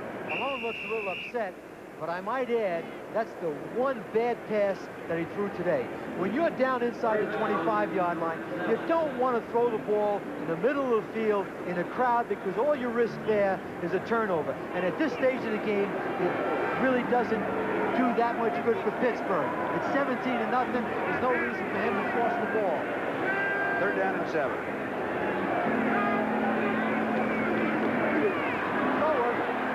And it's low.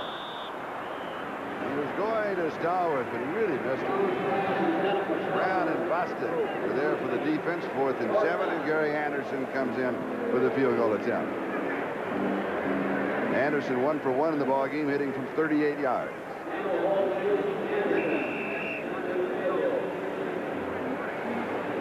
Pittsburgh's freezing the ball now, Charlie. The biggest problem Houston has is their young defense is on the field too much, and the offense can't get on the field. 38-yard attempt from the 28-yard line. Campbell to hold. And it's there.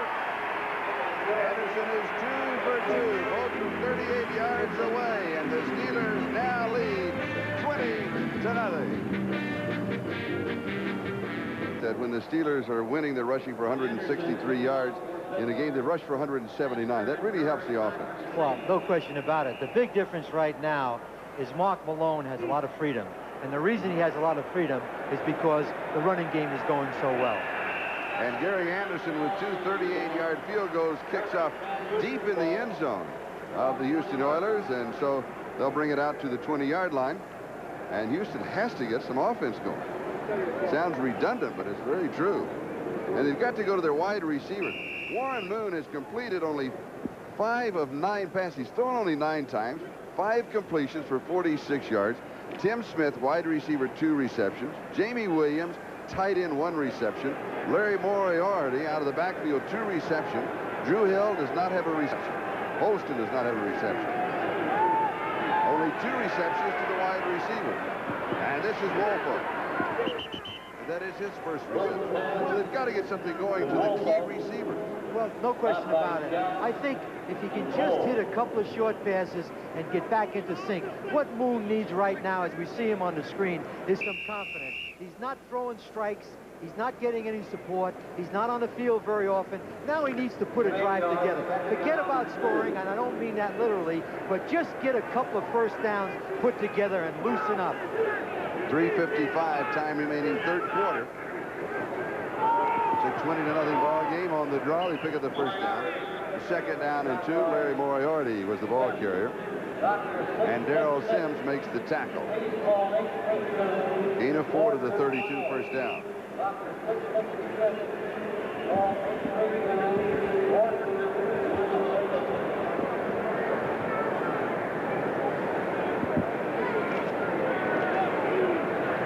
Tim Smith, top of the screen. Drew Hill, split to the left.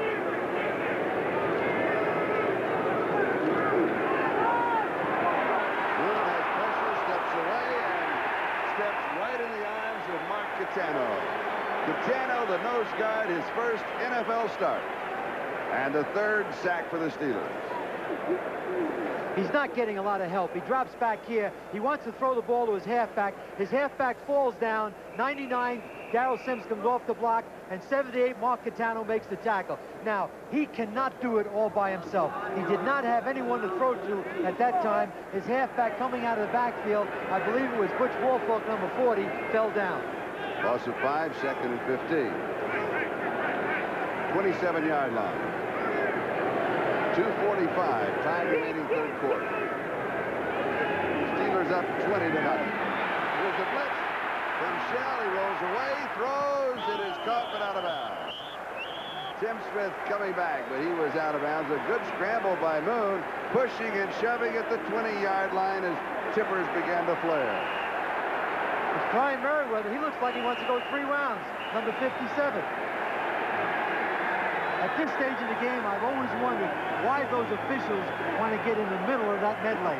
One of them is going to get decked. There's Merriweather, 57. There's no reason to fight. You're better off being a lover.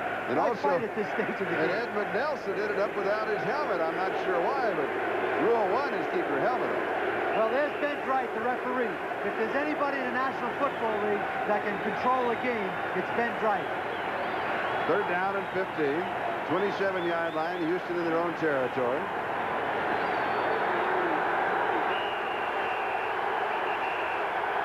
Officials have called a timeout. Wright calling a timeout. A little equipment repair.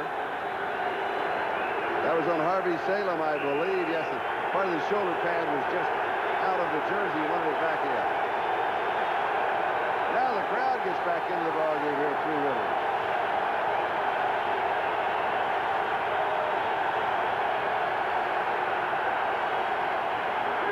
Flag is down. Throw it up. And way overthrows Butch Woolfolk. Now, I noticed the offensive center. The marker went down the play. And notice the offensive center for Houston. He is moving that left arm before he snaps the ball. And he's moving it back and forth. He did it a couple of times. Almost one of the Steelers stepped into the neutral zone, then stepped back out. I think we have a penalty by 99, Darrell Sims, and Warren Moon had a chance to throw it up. Number 99 was in the neutral zone at the snap.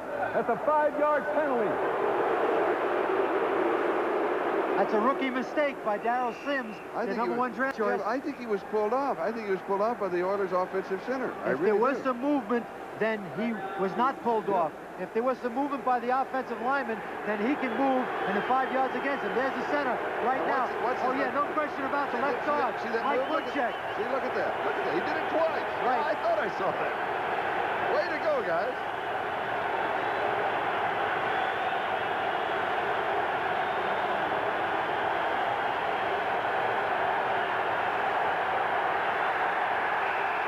Steps away. Now, what I think the center is doing, what I think that Romano is, I think he's pointing. You know, he's pointing to a defender now. If he does that very slowly, but if he does it quickly and they pull him off, hey. Romano's concerned about 57, and he's pointing to his left guard, Mike Woodcheck, and telling him how they're going to block it. The center makes all the calls for the offensive lineman, and now that's why linebackers like 53 and 57 move around, because they're trying to confuse the offensive blocking calls, and 55 Jim Romano has to make those calls. Third down and 15 with the penalty. I'm not sure that's legal, though, is it? It's illegal, Charlie. That's what I thought. You can't do it when the ball is snapped. Yep. Well, once you get that 3 or 4 point snatch, you can't do that moving around. There's pressure. There's the pass. It's complete. Drew Hill has his first reception just shy of the 50-yard line. It'll be a first down. They have got to get the ball upfield. There's 85. Watch the protection. He didn't get the snap very well, but watch him stay in the pocket, focus upfield, move around, and his feet did not move, and he found Drew Hill deep, and 21, Eric Williams had to make the play, and that is a key first down because it gives him good field position, and more importantly, it eases up on Warren Moon. He had too much pressure on him. Gain of 23 yards, 50-yard line, first down. Pittsburgh leading 20-0. 1:38 and counting. Time remaining. A miscue on the snap. from center, and Moon falls on it. A loss of 2. It'll be second down and 12 at the Houston 48. Mark Catano defensively is right there. Now let's go to Bob Costas for an NFL update. Bob? Charlie, after Boomer Esiason's second touchdown pass of the day to Chris Collinsworth tied the game at 20 in Cincinnati, Dan Fouts came back, and look at this catch by Pete Holohan, one-handed, 3-yard TD gives the Chargers the lead again, 27-20 in the third quarter. Charles. Well, those Chargers, they'll put it in the air. Yeah, Warren Moon, did he pull away too soon on that last snap? I think he's over anxious. He had problems with the first snap, and he pulled out too soon. It is intercepted if inbounds. No. Pico came down out of bounds. Hill, the intended receiver. Woo. That was a big league play by Brian Hinkle. He waited too long. He's throwing an out pattern to Drew Hill. He waited too long, did not have enough on it, and Hinkle comes right in front, and that's a big league play. The only thing he didn't do was keep his feet in bounds. Now keep both feet in bounds, Brian, if you want to get credit. Right foot, left foot. You get that in your dance class. Third down, 12. Still a good play. Don't worry about it. Big league play. That's right. Be careful, Warren. Be careful. Wobbly pass too high. Drew Hill, incomplete. Eric Williams, defensively, was there. 4th and 12. And the crowd, an ovation for the defense.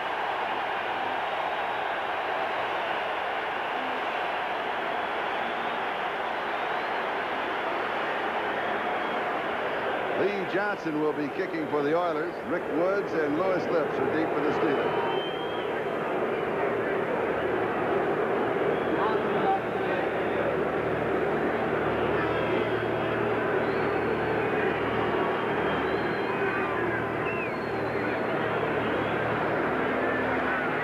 Rick Woods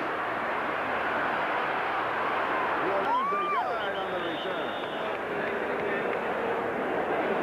43 yards of the punt, a loss of 2 on the return, and Chris Dressel was there. He has completed 6 of 15, 90 yards through the air. He has rushed for 47 yards on 4 carries. Here's Abercrombie. Out of bounds at the 19-yard line, maybe the 20. What an outstanding block by 73 Craig Wolfley on the sweep play. Brown and Eason for the Oilers. And they may want to bring the chains across. Could be a first down. Denver 24, Atlanta. That went by so quickly I didn't even see it myself. We'll enjoy these all together. Let's see New England out in front of Buffalo.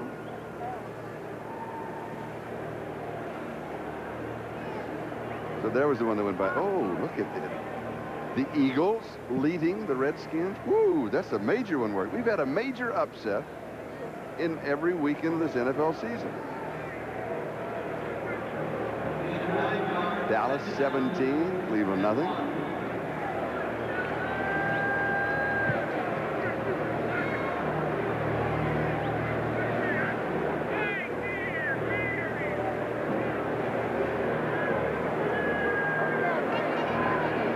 Just inches shy of the first down. Abercrombie 53 yards rushing, Pollard 69 yards rushing.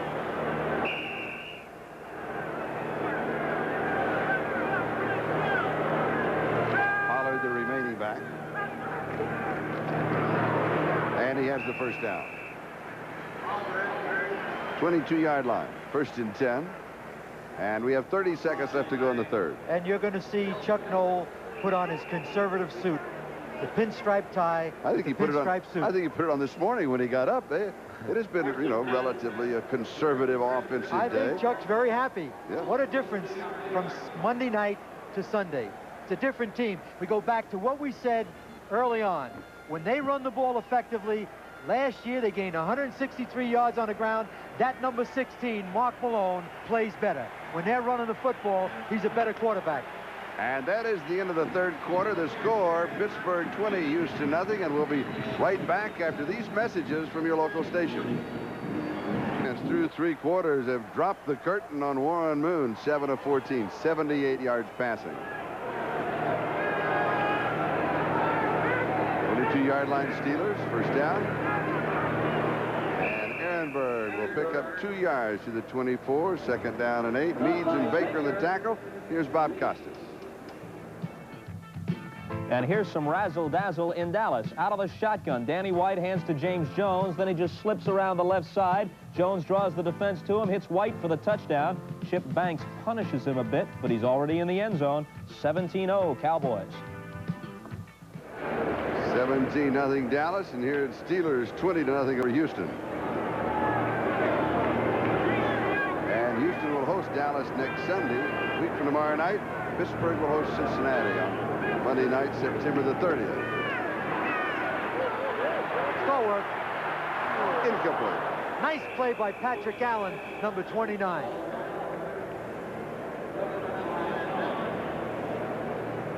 And a flag drop back at the 20-yard line. We just did a time possession check, and I'm amazed by this because Pittsburgh has had the ball only 4 minutes more than Houston. It seems as if they've had it 15 minutes more. I guess the guy was right, Charlie, when he said time is only important if you're in prison. That's right. Or if you can do something with it. And there it is. Well, the rushing yardage is the key. The rushing yardage gives Malone the freedom to play quarterback, and of course it narrows down the options of Warren Moon. Look at that. That's the 48 for Houston. On the offense. We're going to give him a 10-yard penalty, and it's second down. Number 62. Ben makes it sound like a gift. In that case, we're going to give Tunchilkin, we're going to give Tooch 10 yards. Hey. Ben Dreith looks like he's mad at him. Think he owes him some money? Like a game show host. Hey, and he wins 10 yards. Way to go, Ben Dreith. Third down and 18. Oh, second down and 18. Down goes over, of course. 14-yard line, the line of scrimmage. Lots of time. Goes back to the right side. The pass is complete to Lips. And he just keeps fighting down that sideline. Abraham finally got him.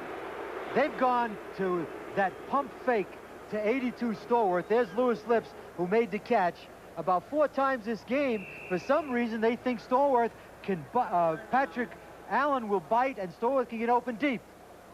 He pump fakes, but Patrick Allen, 29, is not biting it. He reloads and comes back to good old reliable Louis. He fakes to the inside, whoops, goes to the outside, and picks up additional yardage.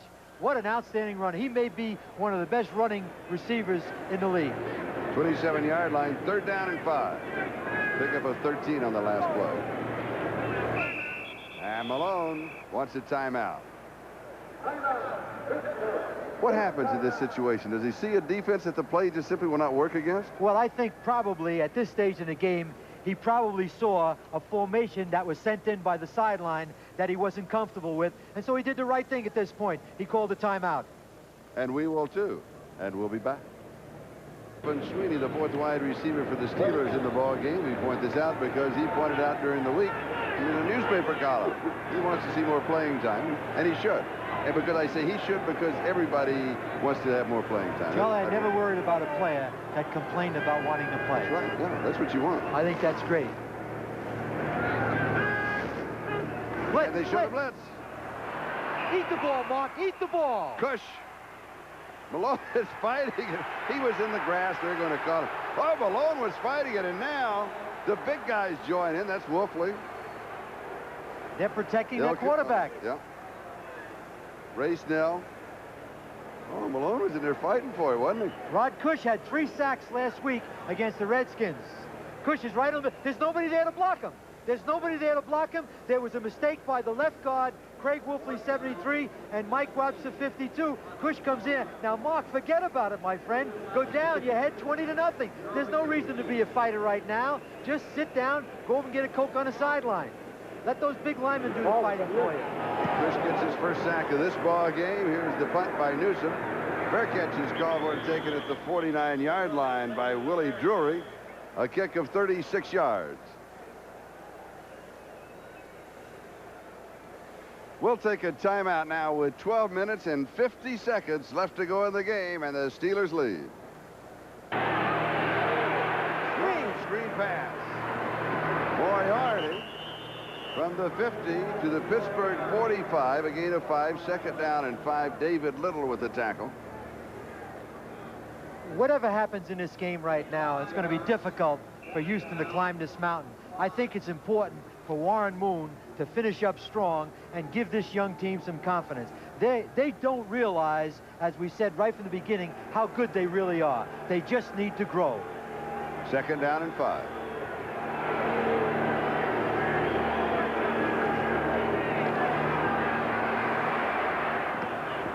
Pass complete, 1st down. Drew Hill, 37-yard line. Key play in the ball game as far as the Houston Oilers are concerned. They put a long drive together in the first half. They were behind 14-0. They were just inches away from the end zone, 4th down, and this is what happened. At that point, the score would have been 14-7, and they needed that impetus. That was action in the first half. Here's Woolfolk carrying with a 1st down to the Pittsburgh 37-yard line. And that's really the only threat that the Oilers have had in the ballgame. Dwayne Woodruff with the last tackle. I was amazed at the time of possession. I thought the Steelers had the ball the entire game, but the Oilers have really not had good field position the entire game. The field has been very long for them and very short for the Steelers. In that drive of the Oilers that went just to the shadow of the Steelers goal line, they moved almost 75 yards in 17 plays, but they couldn't put it across. 73. Harvey Salem moved too quick, the left tackle of Houston. And Keith Gary went right with him, as he should. Offense number 73, false start. Salem's just a little too quick on top of his screen, and of course the smart defensive player makes contact, and it's an automatic 5-yard penalty against the offense for moving too early.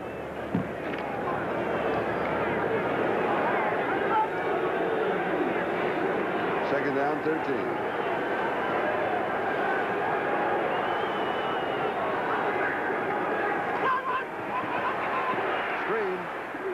Turn up inside.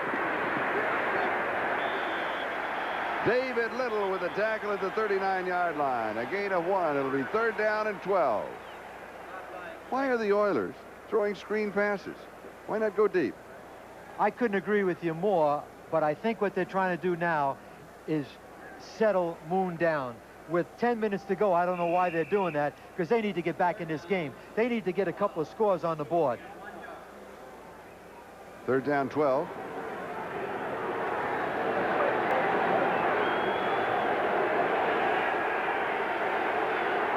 Oilers converted only 2 of 10 third down opportunities. Woolfolk and Edwards are in the backfield. Sit in the pocket. Now throw the ball upfield. And he throws high. Drew Hill was open.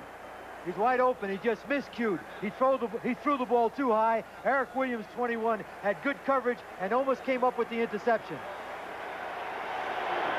4th down and 12, 39-yard line, and Lee Johnson is in the punt. I think Pittsburgh should be in a safe situation now in the punt because Houston has nothing to lose. They could go for the fake. And you'll see the Pittsburgh defense right now very well aware of that, covering all the eligible receivers in punt formation. And the up back is Stan Edwards. He was going for the quarter, and he just shanked a terrible kick. Everything is going wrong now for Houston. I've been told by kickers, when you go for the corner, you should go the opposite way. Left-footed kicker should have gone to the right side, or there's a tendency to slice it off, as he did. For the Oilers, their other first-round draft pick, along with Ray Childress, now in at defensive right cornerback. That last punt by Lee Johnson, he shanked it for a total of 4 yards. Steelers first down, their own 35. And Abercrombie picks up a quick 5 yards to the 40, and Abraham makes the tackle. 2nd and 5. All right, now let's look at baseball. The Mets and St. Louis. Well, the Mets are trailing and St. Louis is tied.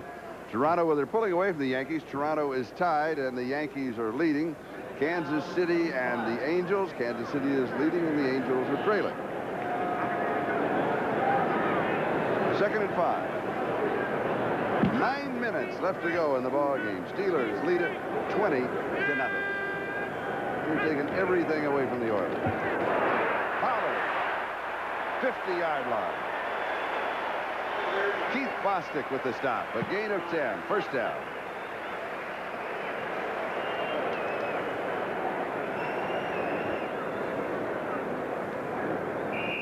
First and 10.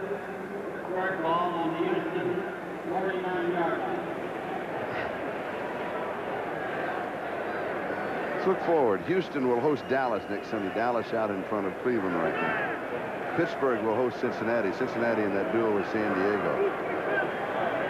Doesn't get any easier, does it?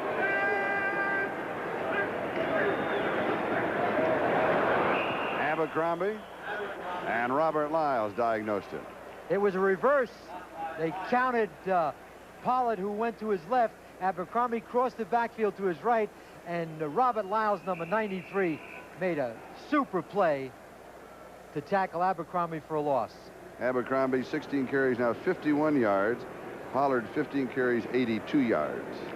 Abercrombie and Pollard wanted to run the ball, and apparently they were right. For the Oilers, their opening schedule: Miami, Washington last week, Pittsburgh this week, then Dallas, then Denver. Play action pass. It's complete. Stallworth slips away from Richard Johnson. 39-yard line of Houston. This will be close to the first down. Mark Malone didn't wait, didn't hesitate. He went right to the rookie, number 23, Richard Johnson. There's the number 1 draft choice. He's backpedaling right now. He runs too fast. He gave him too much room, and frankly, that's what a rookie would do against an outstanding receiver like number 82, Stallworth. But 23 comes back in the game. Don't worry about it, Richard Johnson. There have been a lot of cornerbacks in this league that have been beaten by 82, John Stallworth. 39-yard line of Houston, first down. And Johnson comes out of the ball game. And Patrick Allen replaces it at right cornerback. I wouldn't do that to a rookie. Take him out after one completion. Let him stay in. I think he needs to play. He's got to play in the game to gain his confidence. Todd Spencer. Spencer with 26 yards rushing coming into this ballgame. That is only his 6th carry of the season. It looks like every running back on the Pittsburgh Steelers is going to earn their letter today. Everybody's going to play. Let's take a quick look at all the scores. Dallas 17-0. Giants out in front of St. Louis. Denver leading Atlanta. Boy, that one's still there. 4th quarter. That's your upset if it stands. We'll get some more right after the play. 2nd and 3. Abercrombie, first down, 25-yard line. Gain of 7. And we'll go back to the scoreboard. Cincinnati back in front. Boy, that one bounces back and forth. New England by 3 over Buffalo, closer than anybody expected. New Orleans, Tampa Bay. How about that, sports fans? There's another upset in the making. Detroit's 2-0, and there's our score. 20-0 Steelers. 5 minutes, 25 seconds left. Malone blitz. He's in trouble. He's in the grass. They'll call it. Johnny Meade's got his first sack of the ballgame. I mentioned the same thing before. Why the Steelers at this point in the game are going for double pumps and trying to get open deep.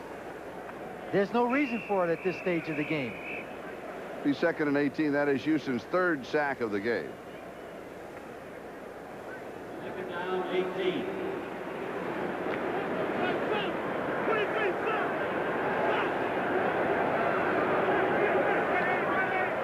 Blitz split away to the right side and Stallworth to the left. Safety blitz. It's a draw play. Spencer works his way for 3 to the 30. Johnny Meads with the tackle. Third down and 15. Houston now has to gamble. They have to defensively let it all hang loose. At that time, they had Keith Bostic, number 25, blitzing to the left of the screen. On a draw play to 36.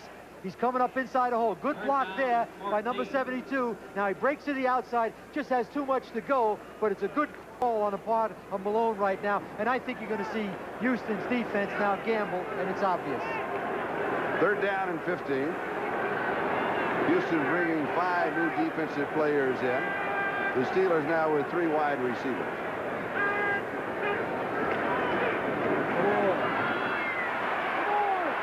Malone throws underneath the covers to Ehrenberg, and they'll come up about 8 yards shy of the first down. Keith Bostic made the tackle at the 23. It'll be 4th down and 8. Scott Campbell is in to hold, and Anderson with a field goal attempt. He's talking on the sideline right now. I think he had Cal Sweeney wide open in the end zone to his right, and he just didn't see him. A 40-yard field goal attempt by Gary Anderson. He's hit twice from 38 yards away. And this one is no good. He misses to the right side from 40 yards out, and that is something that Gary Anderson does not do very often against a team, an opponent from the AFC Central Division. So Houston takes over at the line of scrimmage, their own 23-yard line next Sunday. Well, let's see what we have. The Raiders against New England. There's a good one. Seattle at Kansas City. Sam and I will be there, and Paul Zimmerman, Dr. Z of Sports Illustrated, will be joining us in the booth. Miami, Denver, another good one. Indianapolis and the Jets. Indianapolis with a chance today. Cleveland and San Diego. And the beat goes on. We got a new quarterback. Mike Borowski is the quarterback. And I'm a bit surprised. Are you, Sam? I think at this stage of the game, I would have kept Warren Moon in the game, because I think he needs to finish up. He needs to play. He's got to work his way through these difficult times. This is a young team, and they're going to be a good football team before the season's over. There's Warren Moon on the sideline talking to Jamie Williams to his right, number 87. I would have left him in the game to finish. 2nd and 7. Here's the screen. Wolfo. 32-yard line, maybe the 31. It'll be 3rd down, yard, maybe 2. Dwayne Woodruff with the tackle. Then on the other hand, in this kind of a situation when you're not going anywhere, if you leave Moon in and he gets hurt, then everybody in the world is going to say, why didn't you take him out? That's the reason that you have Borowski. And Borowski needs some playing time with the ball club. Yeah, I mean, there's agree. other, I'm just throwing out some other thoughts. thoughts. It's a two-sided coin. Yeah. Oh, yeah. And I think that one way or the other, Hugh Campbell, he really doesn't have a very difficult decision when you're losing 20 to nothing. No, that's right. But Borowski needs to work, and there's Campbell right now, who we met with last night, and I'm sure he's disappointed because he had a lot of optimism about beating the Steelers. Incomplete. He was going to Mike Holston. Woodruff with the coverage. And it will be 4th down and 1. And the kicking team comes in. 2:03 time remaining. So that means right after the punt and the return by either Lewis Lips or Rick Woods, we'll be going away for the 2-minute warning. This is a team that played very well against Washington. They should have beat them. It's a team that beat the Super Bowl participants, the Miami Dolphins, and I think today they just really never got on track. They were out of sync the entire game, and you have to give the Steelers a great deal of credit, particularly the way in which they played on Monday night against the Browns. Lee Johnson, this one goes out of bounds. And we will have the 2-minute warning with officially 1:56 left to go. The Steelers out in front, 20-0. Seconds, that is the time remaining. The Steelers with a shutout possibility here. If they do it, it would be the 13th in head coach Chuck Noll's career, their first since November the 29th, 1981. That's quite a ways. They shut out the Rams 24-0. And against Houston, the last time they shut out Houston, we have to go back to 1976 at Houston when they beat the Oilers 21-0. Pittsburgh ball.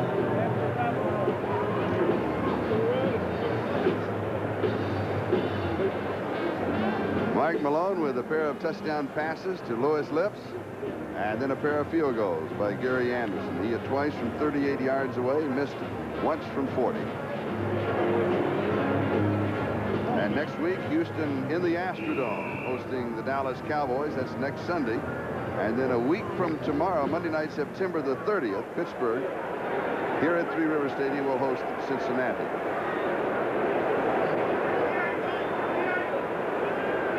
First down. Spencer. Todd Spencer getting the call. A chance for us to thank Tim Fogarty and Mike McGinley, our statistician, George Gordon. Thank you, gentlemen. It'll all start with NFL 85 next Sunday at 12:30 Eastern Time. The Raiders in New England, Seattle, Kansas City, Miami, Denver, Indianapolis Jets, and Cleveland, San Diego. I'm rather surprised that Chuck Noll hasn't substituted quarterback at this point to give Woodling or Scott Campbell, the young quarterback, some experience.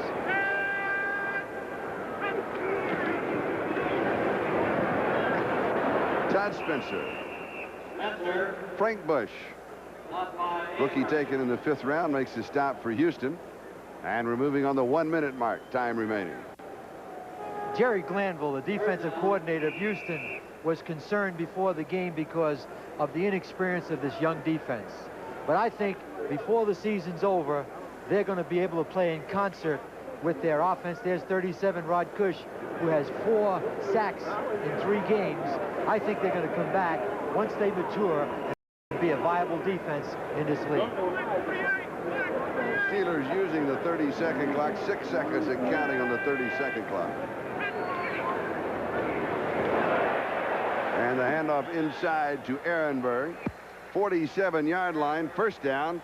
Audrey McMillan makes the tackle, and that will basically wrap it up. That's all she wrote. This one is history. And there's Hugh Campbell. I'm sure he's disappointed, but he's got a good football team, and everything green has to grow, Hugh. The Steelers' record is now 2-1. The Oilers' record is now 1-2. Pittsburgh did what they said they were going to do, and that is they were going to come out, they were going to be conservative, they were going to run the ball, and they just flat ran it, and they ran it right at the Houston Oilers, and their defense made enough big plays to control. Charlie, I think they did it the old-fashioned way. They earned it. They went to the trenches today, and they stopped the run, and they ran the ball and had complete control of this game from the opening gun. And for the Steelers, it was Mike Malone and Louis Lips. 2 touchdown passes. 17-12 advantage, including a 12-3 mark at Three Rivers. But the Steelers have trouble holding on to the football when they play Cincinnati. In fact, the Steelers have averaged 3 turnovers per game in those meetings. Jim Brinson has more on the Steelers and Bengals. Home field advantage plays a major role in Steeler-Bengal games, and their first meeting was no exception. Tight end Dennis Hughes thrilled a Three Rivers crowd with 2 touchdown catches, including the 72-yarder from Terry Hanratty. The Steelers won 21-10. In 1972, the Steelers avenged an early season loss in Cincinnati with a resounding 40-17 victory in Pittsburgh. Terry Bradshaw threw 3 touchdown passes, and the offense racked up more than 400 yards. Turnovers usually play a big part when these two teams meet.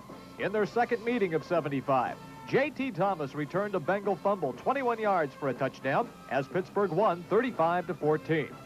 When the Steelers met the Bengals for the first time in 1976, the Black and Gold was struggling with only 1 win in 5 games. Terry Bradshaw sidelined by an injury.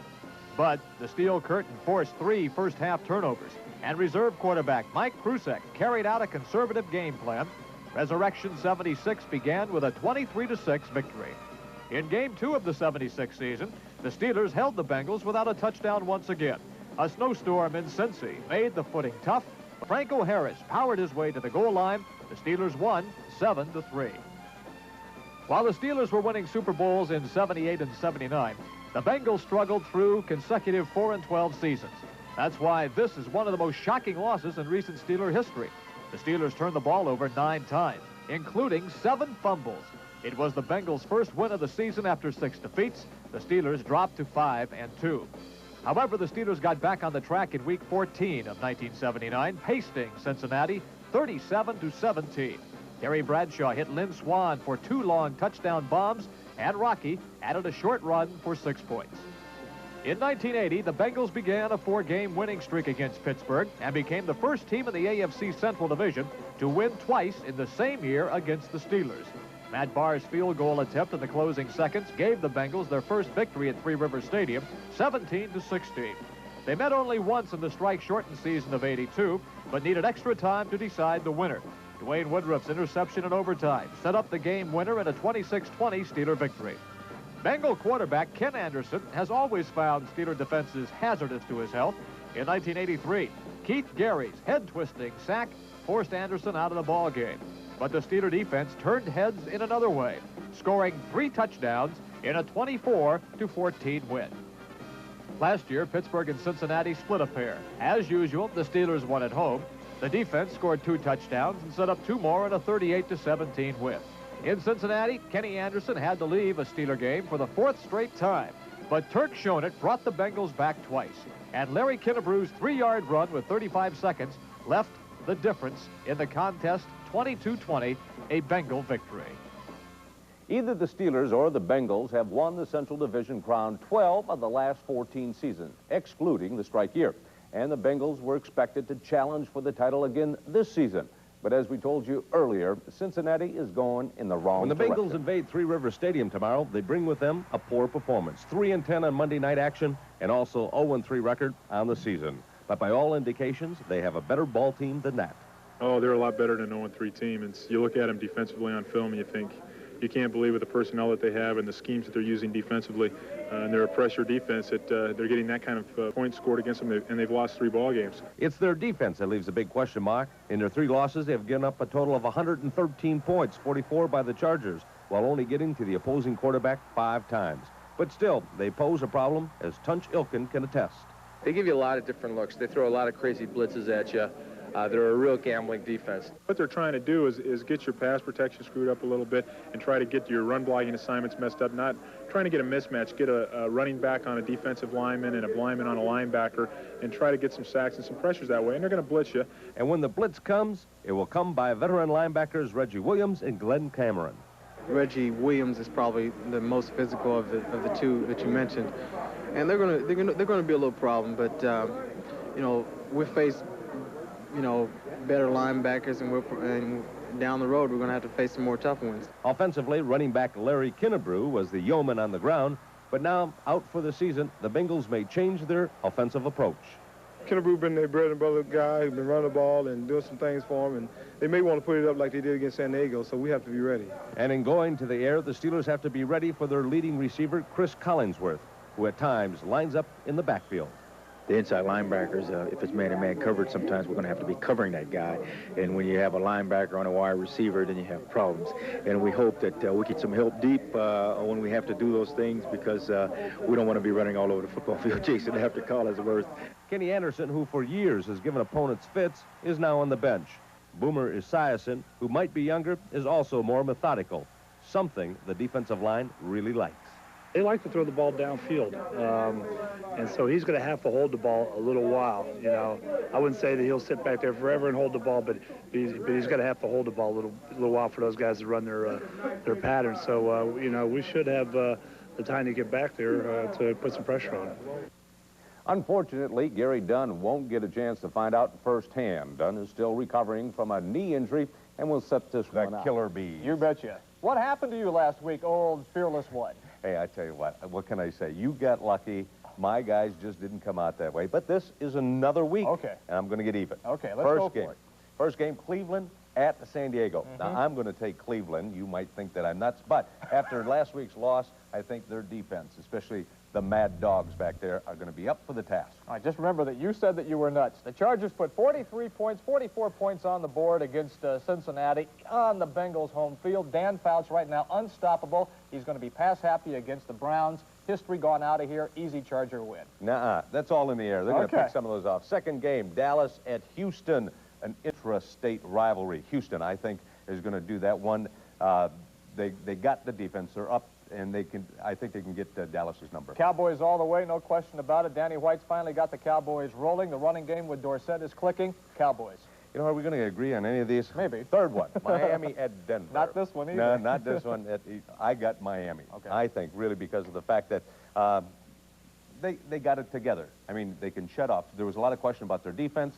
They shut out Kansas City, a good Kansas City team, and scored 31 points. Wait a minute. What did John Elway do against the Atlanta Falcons last week? He was incredible. He's got Butch Johnson to throw to, the running game's going, and, of course, the cold weather favors Denver. Okay, next game, Washington at Chicago. We both got Chicago. Primarily, Jim McMahon. And Walter Payton. And the defense. That's right. So let's go to Monday night's game, Cincinnati at Pittsburgh. And again, we agree that'll be a big guy. I know. I took Cleveland last time on the Monday night game, but